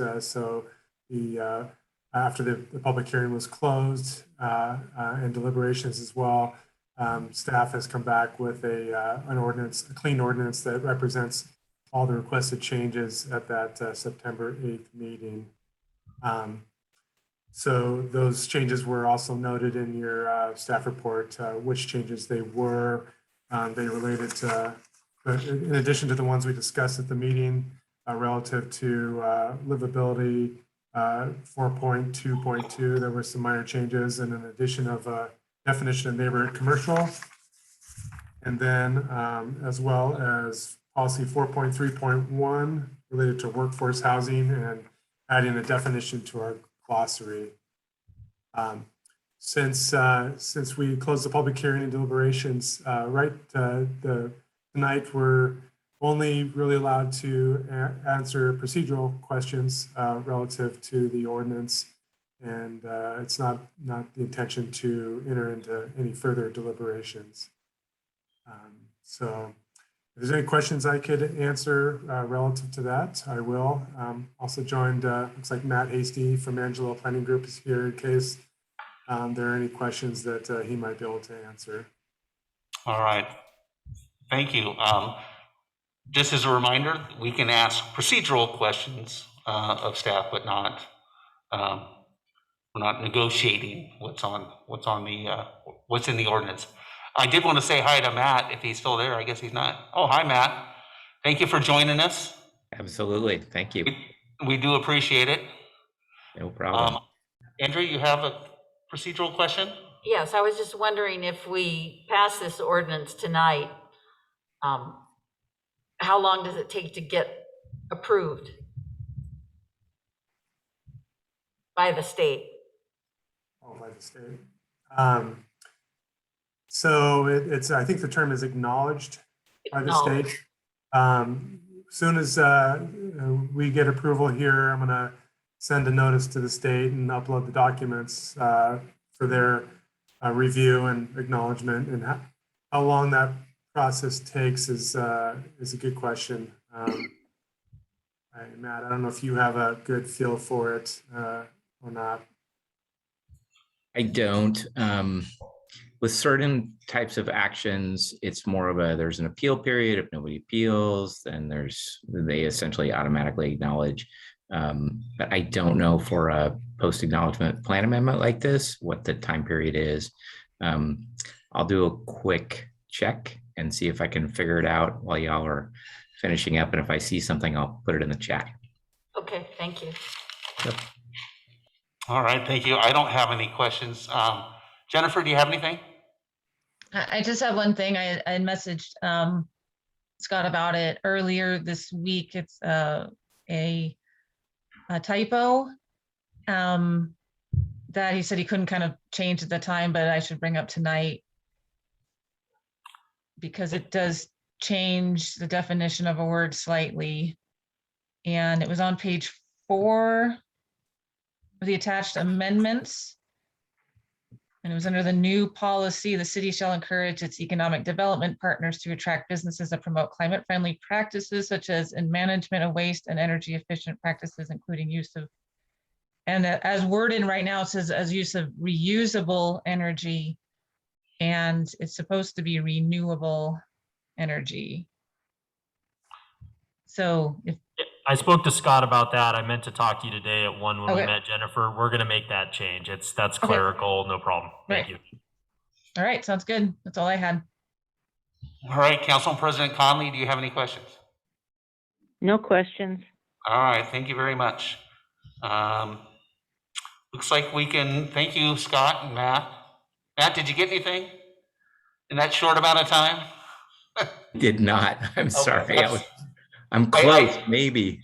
Yeah, I think we're okay. I don't think it affects what we're gonna do tonight, but I think that it was be good information to know if you happen to find something. Yeah, if I find something while you're still meeting, I'll Thank drop you. it in the chat. And yeah, absolutely. Thank Or you. just tell Scott and he can pass it on to us. Thank you. Or that. Yep, no problem. If you have anything before the end of the meeting, I do a department update. So if you want to text me anything that you might find, but if not, we'll follow up later too. Will do. All right, appreciate it, gentlemen. I'm now gonna ask for a motion to read by title only. I move to have the city Counselor manager. Conley, Oh, Go ahead, Jennifer, or whoever it was. I think that was an accident. Counselor Oh. Conley moves to have the city manager read ordinance number 517 by title only. I'll second that. all right. We have a motion that has been made and seconded. We need to vote to be read by title only. Mayor Pruden, Aye. Council President Conley, Aye. Councilor Blum, Aye. Councilor Lutz. Aye. The motion carries 4-0. The city manager will now read the ordinance by title. Ordinance number 517, an ordinance adopting the 2040 comprehensive plan to replace and supersede all prior comprehensive plans. Thank you. We now need a motion to approve and adopt the ordinance. Counselor Conley moves to approve and adopt ordinance number 517. Councilor Blum, second. We have a motion. It has been made and a second. We need to do a vote by roll call. Mayor Pruden, Aye. Council President Conley, Aye. Councilor Blum, Aye. Councilor Lutz. The motion Aye. carries. Thank you. Sorry about that. The motion carries. So congratulations. I did find something, if you're interested. Awesome. Go ahead. So essentially, once you've adopted the amendments, there is an appeal period. It's a 21-day appeal period. If no one appeals, then essentially DLCD automatically acknowledges the plan amendment. So Okay. 3 weeks if nobody appeals. That's good information. 3 weeks from today. Yep. We'll be watching that, I guess. Yeah. Well, I'll keep my eye out for you too. Thank you, Matt. Appreciate all the work that you've done. It's been a great process. I'm sure there's more work to do though. Yeah, and yeah, it's been a pleasure. It was really, it was a great project for us, and just working with all of you and staff and the community, it really was I joked with Scott. Scott told me something about you all are my favorite clients. I said, actually you are, so right now. So. You guys Oh gosh, you say that to all the cities. I don't actually. No, not everybody's my fave. So yeah, All you guys right. are maybe the staff at the city of Eugene. They're very, very nice too. So yeah. All right. Well, thank you very much. We do appreciate it. It's a big step tonight. That was the words that Scott's been using quite often is it's been a big heavy lift, and we just appreciate it. And gosh, there's so many people to thank throughout the whole city. It's not even funny, but we couldn't do it without the volunteers that we had on this. So thank you, everybody. Next is other business. We're going to talk about we're going to have a follow-up conversation on the Early Child Care Business Start Accelerator Program, and it's got my name on it, so I guess I'll just move forward with it. After learning about this program in our workshop, I don't remember the date, but a couple weeks ago, I had some more conversations with Kenneth Bestchart, and he's the Small Business Development Center Director, about what would something look like, what would our support look like in his mind that would be helpful to their program, but also could target ways that sisters could support people in our own community at the same time who might want to go through this program. And pretty much what he came up with was we could kind of split it into a couple of pieces. He suggested a grant to cover program expenses that go to the region, which helps people in other communities that may or may not need childcare where they live, but may come to our area. It's possible that some of them could support people that are, commuting to Sisters to work. So that's one part of the two parts. And the second part would be to create a startup seed grant for Sisters residents who complete the program and become either certified or registered with the state of Oregon. And maybe that's a way we could use some of our money directly for people in our own community. He suggested amounts of, $6,000 for the first part, $6,000 for the first part regionally, and then maybe $5,000 for each student that completes the program, and that $5,000 goes to the grant that they get to help start their business. And I thought it was a pretty good idea. The great thing about it is, if we decide to, if we all agree that this is a program we want to support, we can pick any number we want, obviously. It's the seed grant, the second part, it could be scalable depending on how many students from our area do it.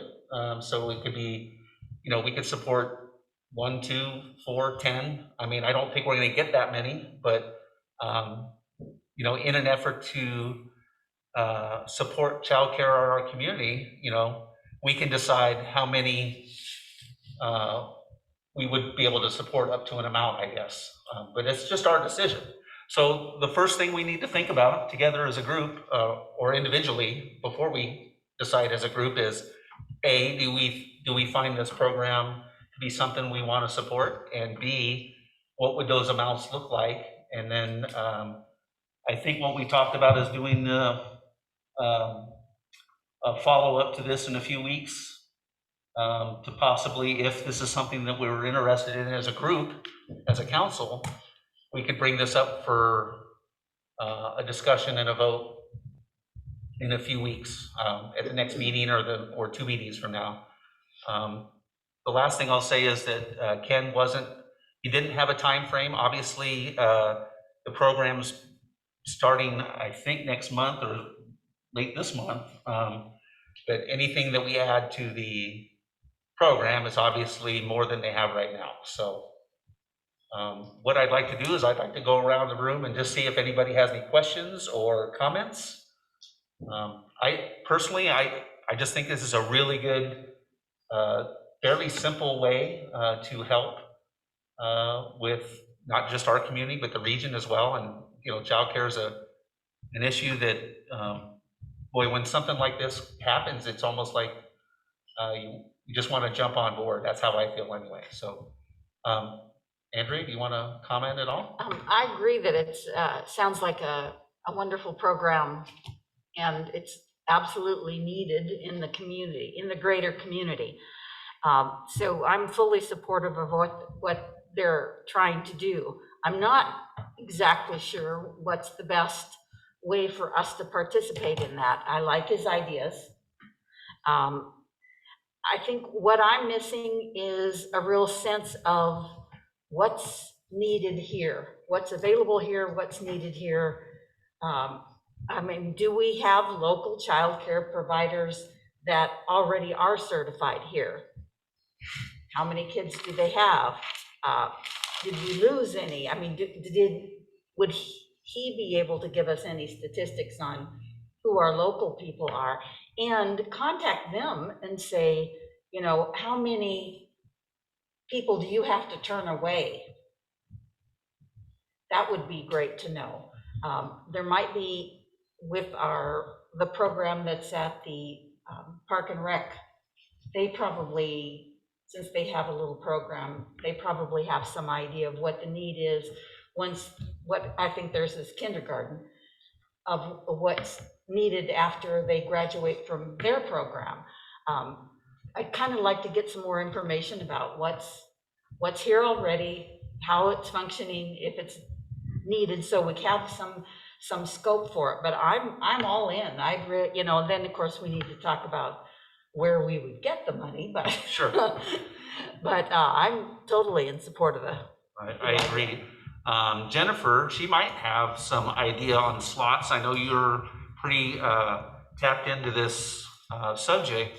I don't know if you have the actual slot numbers. I know I can assure you there's a need. I just can't give you the numbers of how many slots we have in Sisters and what we need. I do remember talking about those at the regional solutions level when I was that representative of that board. So do you have anything that you can allude to? But if not, we can certainly get that information, I'm sure. No, I don't have any numbers. But yeah, it's we all know it's a big issue in just quality of life and economically and child development too. So yeah, it sounds like a great program. And I think Andrea brought up some good points that it would be great to have some sense of what our specific needs are. And I don't want to kick the can down the road, but we do have this unique opportunity because he didn't seem that there to convey a message of urgency, and the program's already starting. And I believe he said there was three phases or 3 dates. Yes. Yeah.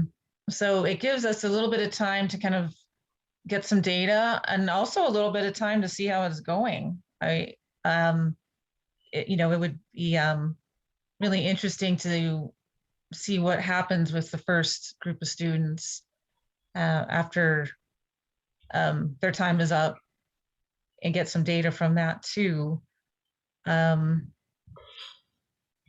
Especially since there wasn't a lot of urgency in getting the funds right away. I know he was saying the more funds he had, he could then, solidify that third class session. So again, don't want to kick it down the road too much, but it would be great to learn how that program's going and just get a little bit more temperature in the community of what specifically could be helpful. I'm sure this will be helpful, but Yeah.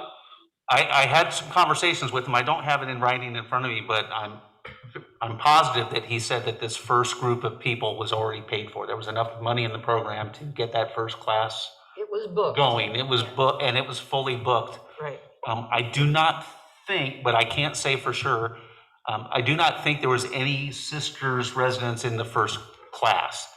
So obviously, one of the things that we would be doing if we decided to help with this accelerator program is we'd be kind of throwing a carrot on the end of a stick for people in Sisters to incentivize them to do it. So I would, Awareness it's even a program. right. It's part awareness. They're obviously working. Part of this is neighbor impact. Is they're a partner in this, and they do all of the pre-work to take applications and get people into the program, and then Ken and SBDC, if I got that right, SBDC, yeah, they're the ones that administer the program, the classes, and together that's the whole program. So.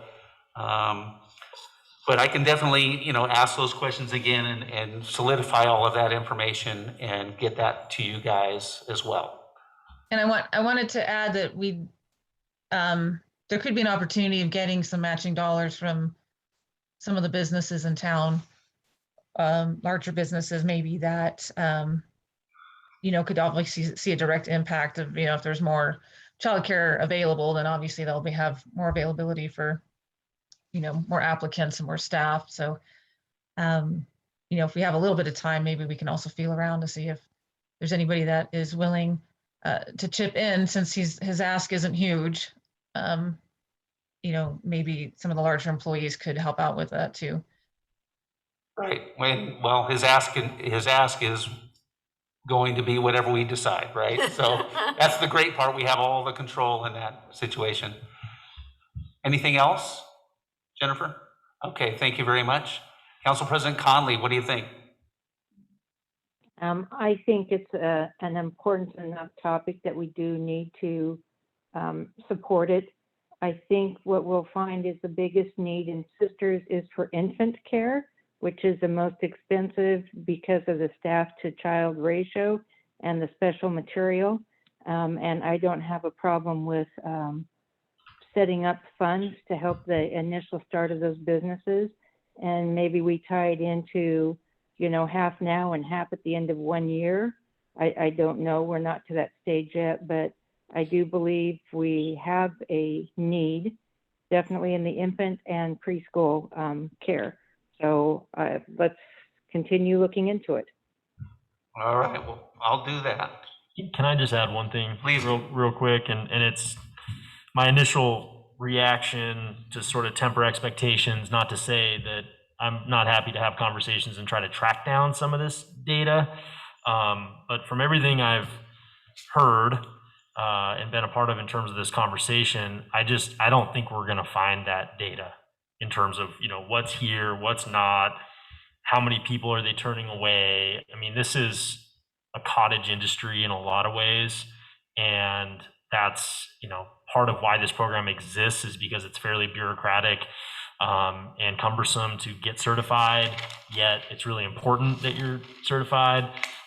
So again, I can have some conversations, but it's not coming to mind who to talk to and how to really get a good feel on that. I mean, I think we all have our anecdotes, and I think that's about as good as we can do in terms of the intuition and the need for this in the community. I know that, that might not satisfy trying to decide exactly how much we should support via an investment. But I'm just not sure we can get that information. Yeah, I know there's conversations about slots, and that's something that's estimated, but you're right, it's an estimate.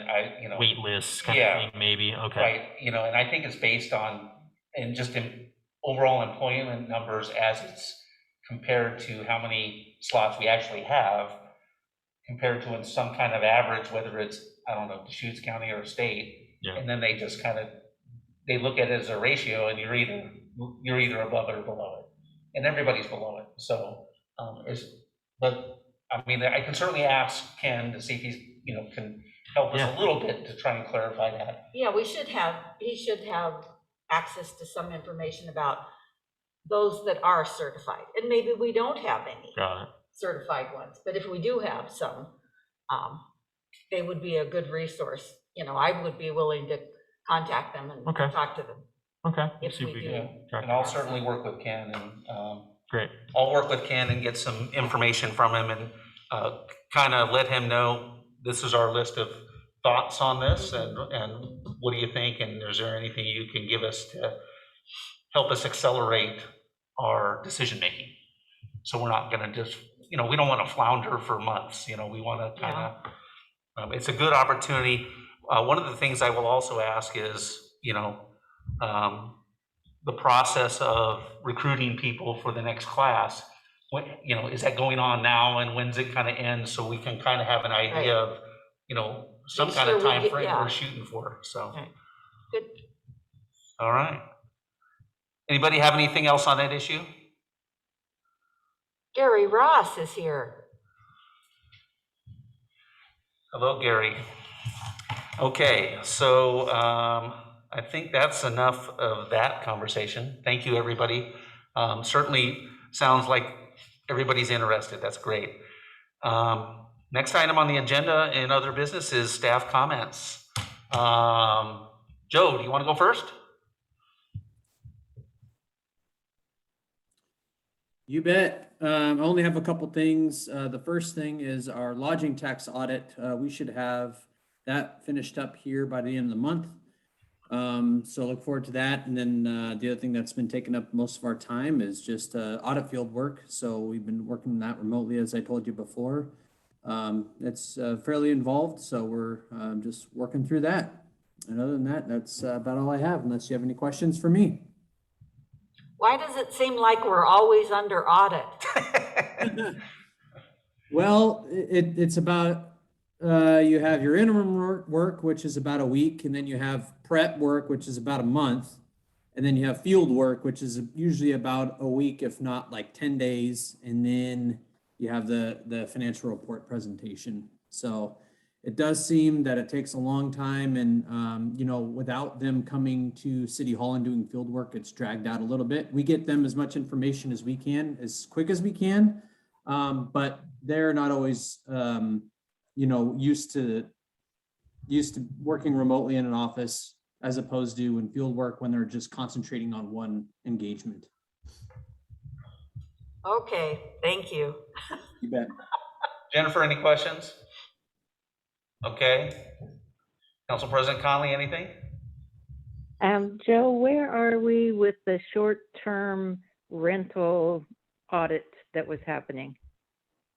Yeah, so we should have that finished up by the end of the month, is what they've Okay. what they said in their engagement letter. By the end of what? Thank you. By the end of September. Okay. Yes. Councilor Ross, did you want to ask anything? No, I'm just kind of listening right now. So. Okay. I just saw you unmute, so thank you. All right. Thanks. Thanks, Joe. Paul?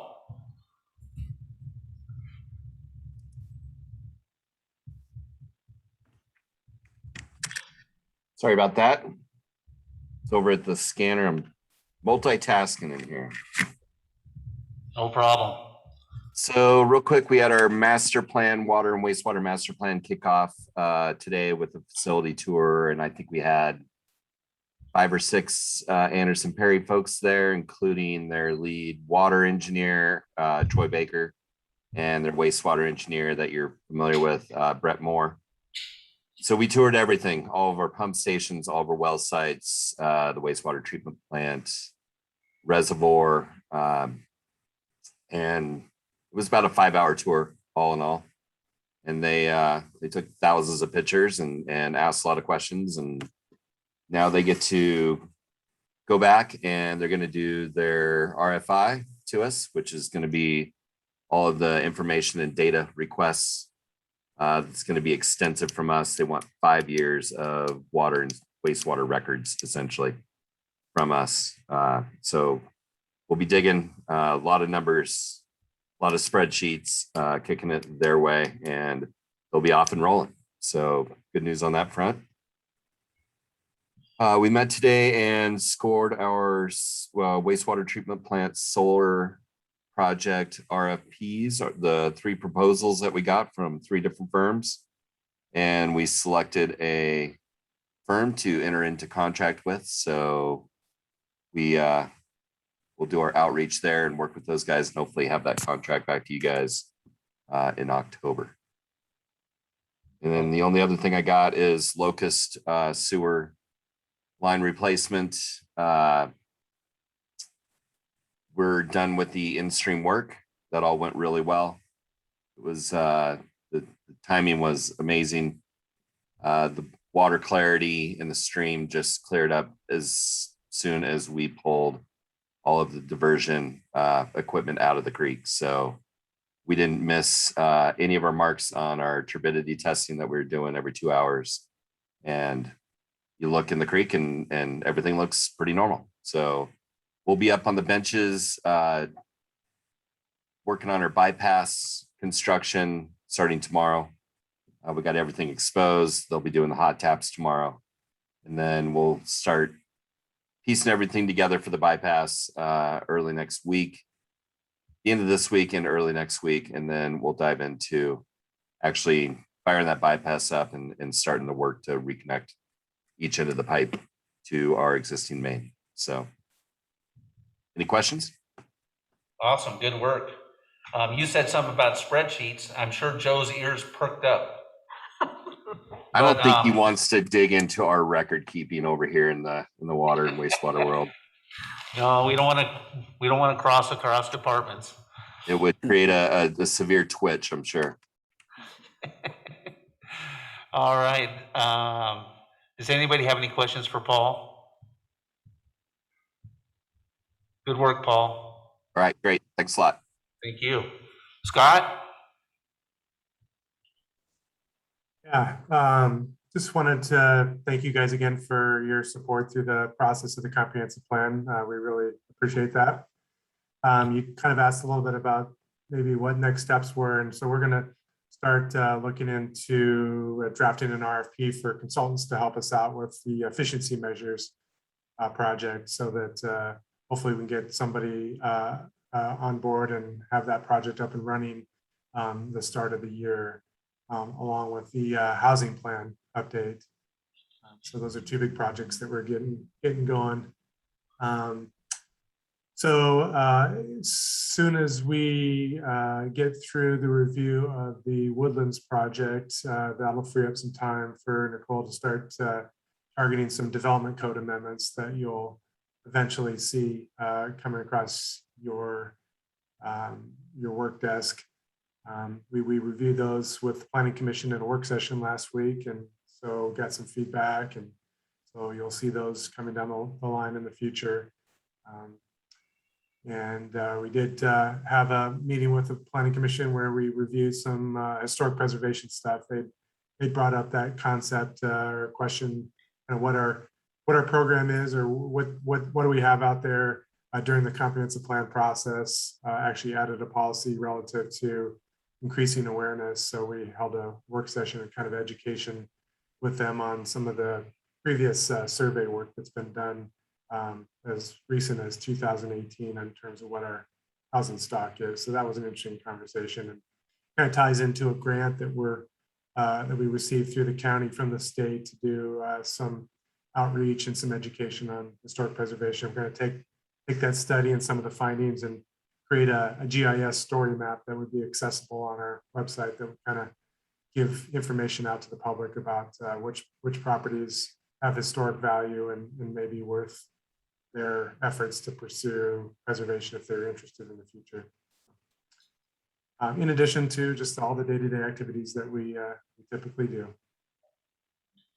All right.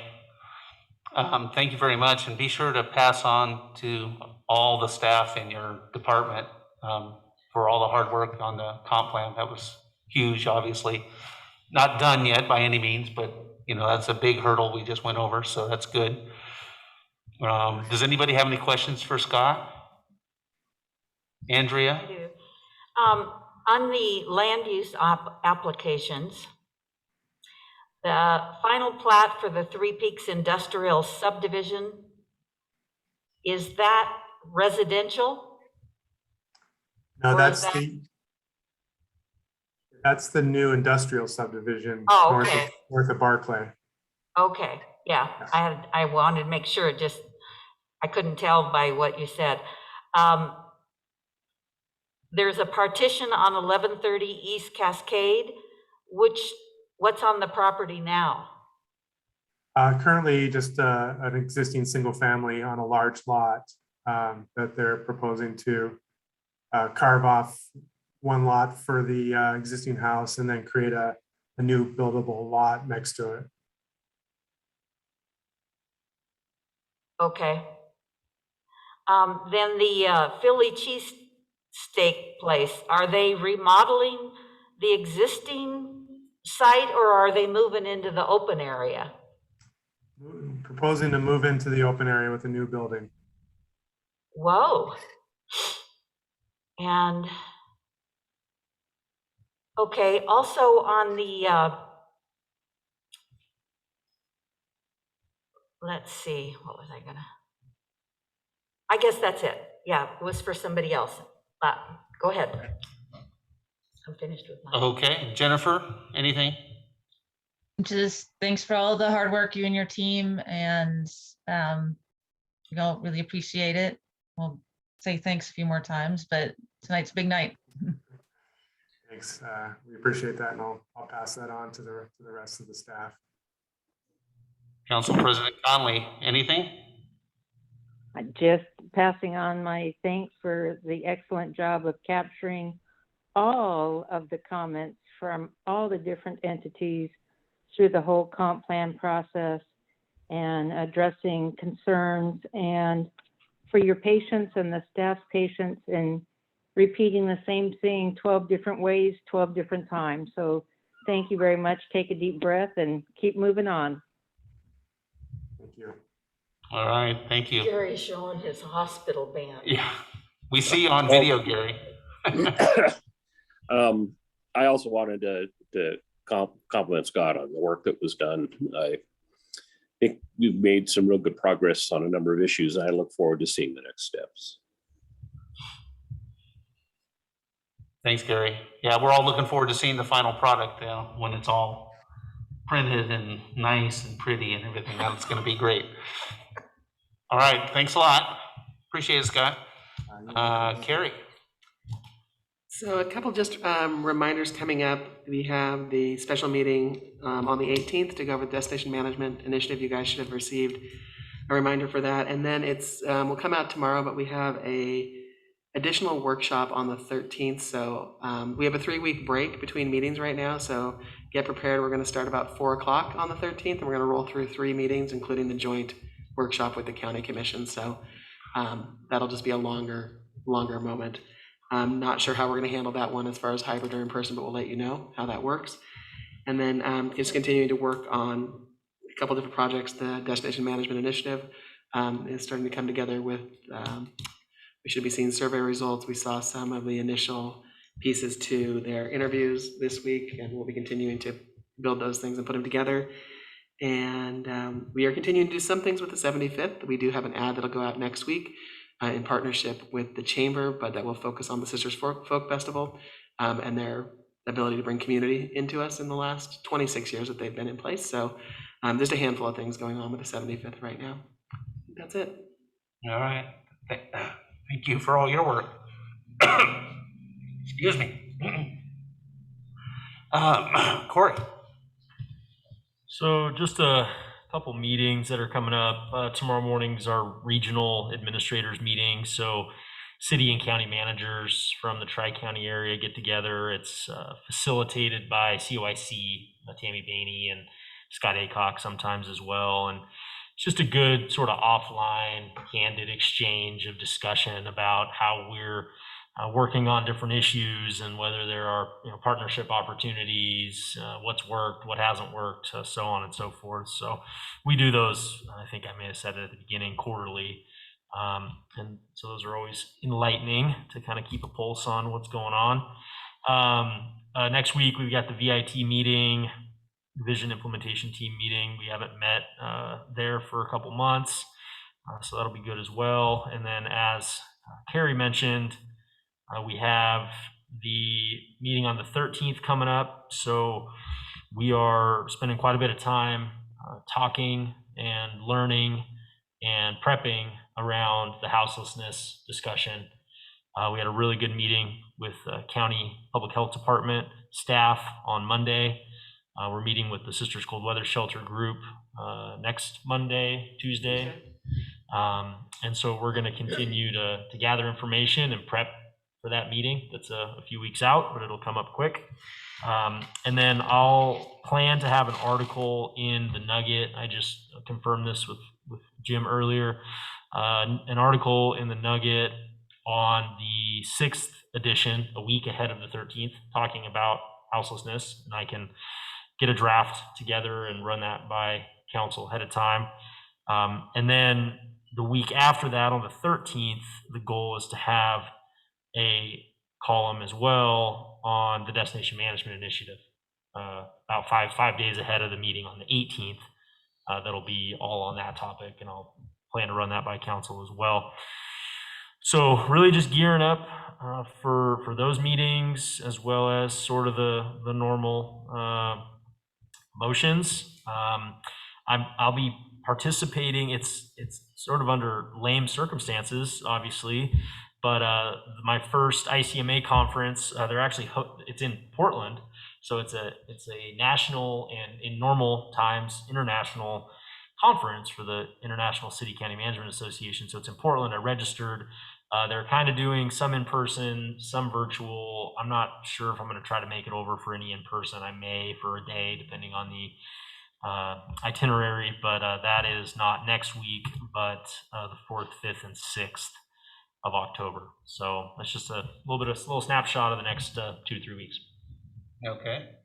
And I forgot to ask anybody if they had questions for Carrie. So if you have questions for Carrie or Corey, this is a good time. Jennifer, anything? No? Nancy, you got anything? Corey, you sent out an email asking if there were 2 counselors interested in meeting with the cold weather shelter people next week. Do you have 2 volunteers? Yes. Okay, thank you. Andrea, anything? No. I do have a question for Joe before we go, though. Oh. I missed it. Go ahead. Joe, are you still there? Oh, boy, I just got back. Yeah, I'm back. Yeah, I'm here. Yeah. On the business licenses, when somebody submits a business license and it's a new business, Yep. do we do any checking to determine where physically that business is going to be done and whether or not it is or is not in a commercial zone? Yeah, the process goes through the community development department to make sure that that business is allowed to conduct business in certain zones. You know, if it's an Okay. illegal, yeah, yes, there is a process. However, with the renewal, it's usually kind of a rubber stamp, give or take, because that process has already been done. Okay, and if we could get addresses on where those businesses are on this form, that would be appreciated too, so that we have some idea of where those businesses are going to be located. And with the short-term rentals too, I'd kind of like to know where they are as well, if bet. that's okay. This is Counselor Conley. I have a question for Joe also. Let's pile on Joe today about short-term rentals. We have a policy in place of 1 in every 10, I want to say, no more than 10% of our buildable houses can be short-term rental. Do you know what percent we are now? We seem to be getting more, you know, every month there's 2 or 3 being added on. Are we still in the ratio that we need? Are you talking about for affordable housing? No, the short-term rental, I believe we put a cap on that no more than 10% of the homes in the city limits could be short-term rentals. I'll take that one. 250-foot setback. I'll take that one, Joe. So I don't believe we can double check, but I don't believe we put a cap, either a percentage or a number, you know, 100 or 150. But we did do a de facto limitation by doing the 250-foot setback from any portion of the property line. But I was trying to think back on when we talked about this, because this policy was adopted in November of 2018. And I know we revisited it to sort of check in and see, how's it been going? Has it been working? Has it been accomplishing what we'd wanted? But I don't think we've checked in on that in a while with council. I mean, we obviously administer the policy day in and day out, but I mean, just kind of providing a high level overview of this is the number and this is the trend over the last year or whatnot. So let us put a little graphic together, a little information together, and we'll include that in next month's memo or in some other way over the next few weeks for you all to take a look at, and then we can answer questions or discuss it more robustly if you all want to. Yeah. Okay, thank you. No, I think it's brought up a good point. We haven't checked in on that in a while, and it's just something graphic to look at would kind of be a good idea, I guess. Yeah, we've got an updated map that shows every short-term rental permit holder and the buffer around that, and yeah, I mean, that's all accessible information. But I'll work with Scott to get something put together on that one. And the only ones that overlap, there are ones that overlap when they were grandfathered in. Correct. Before we passed that ordinance, right? Yes. Okay. All right. All right. Any other questions? Okay, great. Thank you, everybody. On to the final thing as councilor mayor business. Jennifer, you want to start? No, but I'll go ahead. Okay. Fair enough. There was a co-board meeting last week, and with the two topics, along with presentations and discussion on affordable housing and daycare. So, good that those are hot topics, because they are hot topics, and we didn't solve any of those great topics, but there was some good discussion around them, and kind of reinforcement of maybe from the city's perspective of just being cognizant of the power that cities have on being able to tweak codes and to make those two things more viable. So that was that meeting. Yeah, and then the forestry board meeting was last week as well, and Paul and Troy and the forestry board are working on a urban forestry plan, hot and heavy on that. So that will be on our plates in the future for the council, and that's about it. All right, thank you very much. Nancy, do you want to go? I don't have anything to share that Corey and Carrie haven't already, so I'm good. All right, thank you. Enjoy your time. Thank you. Andrea. The last COACT meeting with Area Transportation Commission meeting was very extensive and informative, but not something that ended up making anybody feel like we are really moving forward and are integral to the decision-making process yet. We keep pushing in that direction. What the information that we did get that was helpful, I did forward to all of you, so you can see how our highways will be all torn up over the next few years, and why I guess we won't get our issues taken care of anytime super soon, because there is so much that ODOT is doing around the area. So it's nice to see that there is lots of important projects on the move, and hopefully we can still continue to keep ours rising to the top. And but it's a major process to try and understand how ODOT works within its constraints and its process. So it's an eye-opening experience. That's about it. I'm not sure if it's ODOT's restraints or the restraints they put on us. I'm not quite sure. Yeah, Sometimes well. it feels the other way around, but Yeah. thank you for that update. I have a quick question for you and Scott, maybe, Corey. Sure. And that goes back to the development code. How far down the line is that, those changes? November-ish? You're talking about the code amendments, Yeah. development text code amendments that Scott mentioned in his Yeah. council comments?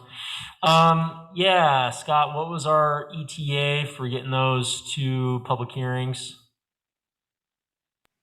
Sorry, which particular development code amendments are we referring to? Sort of the batch that you just workshopped with PC last week.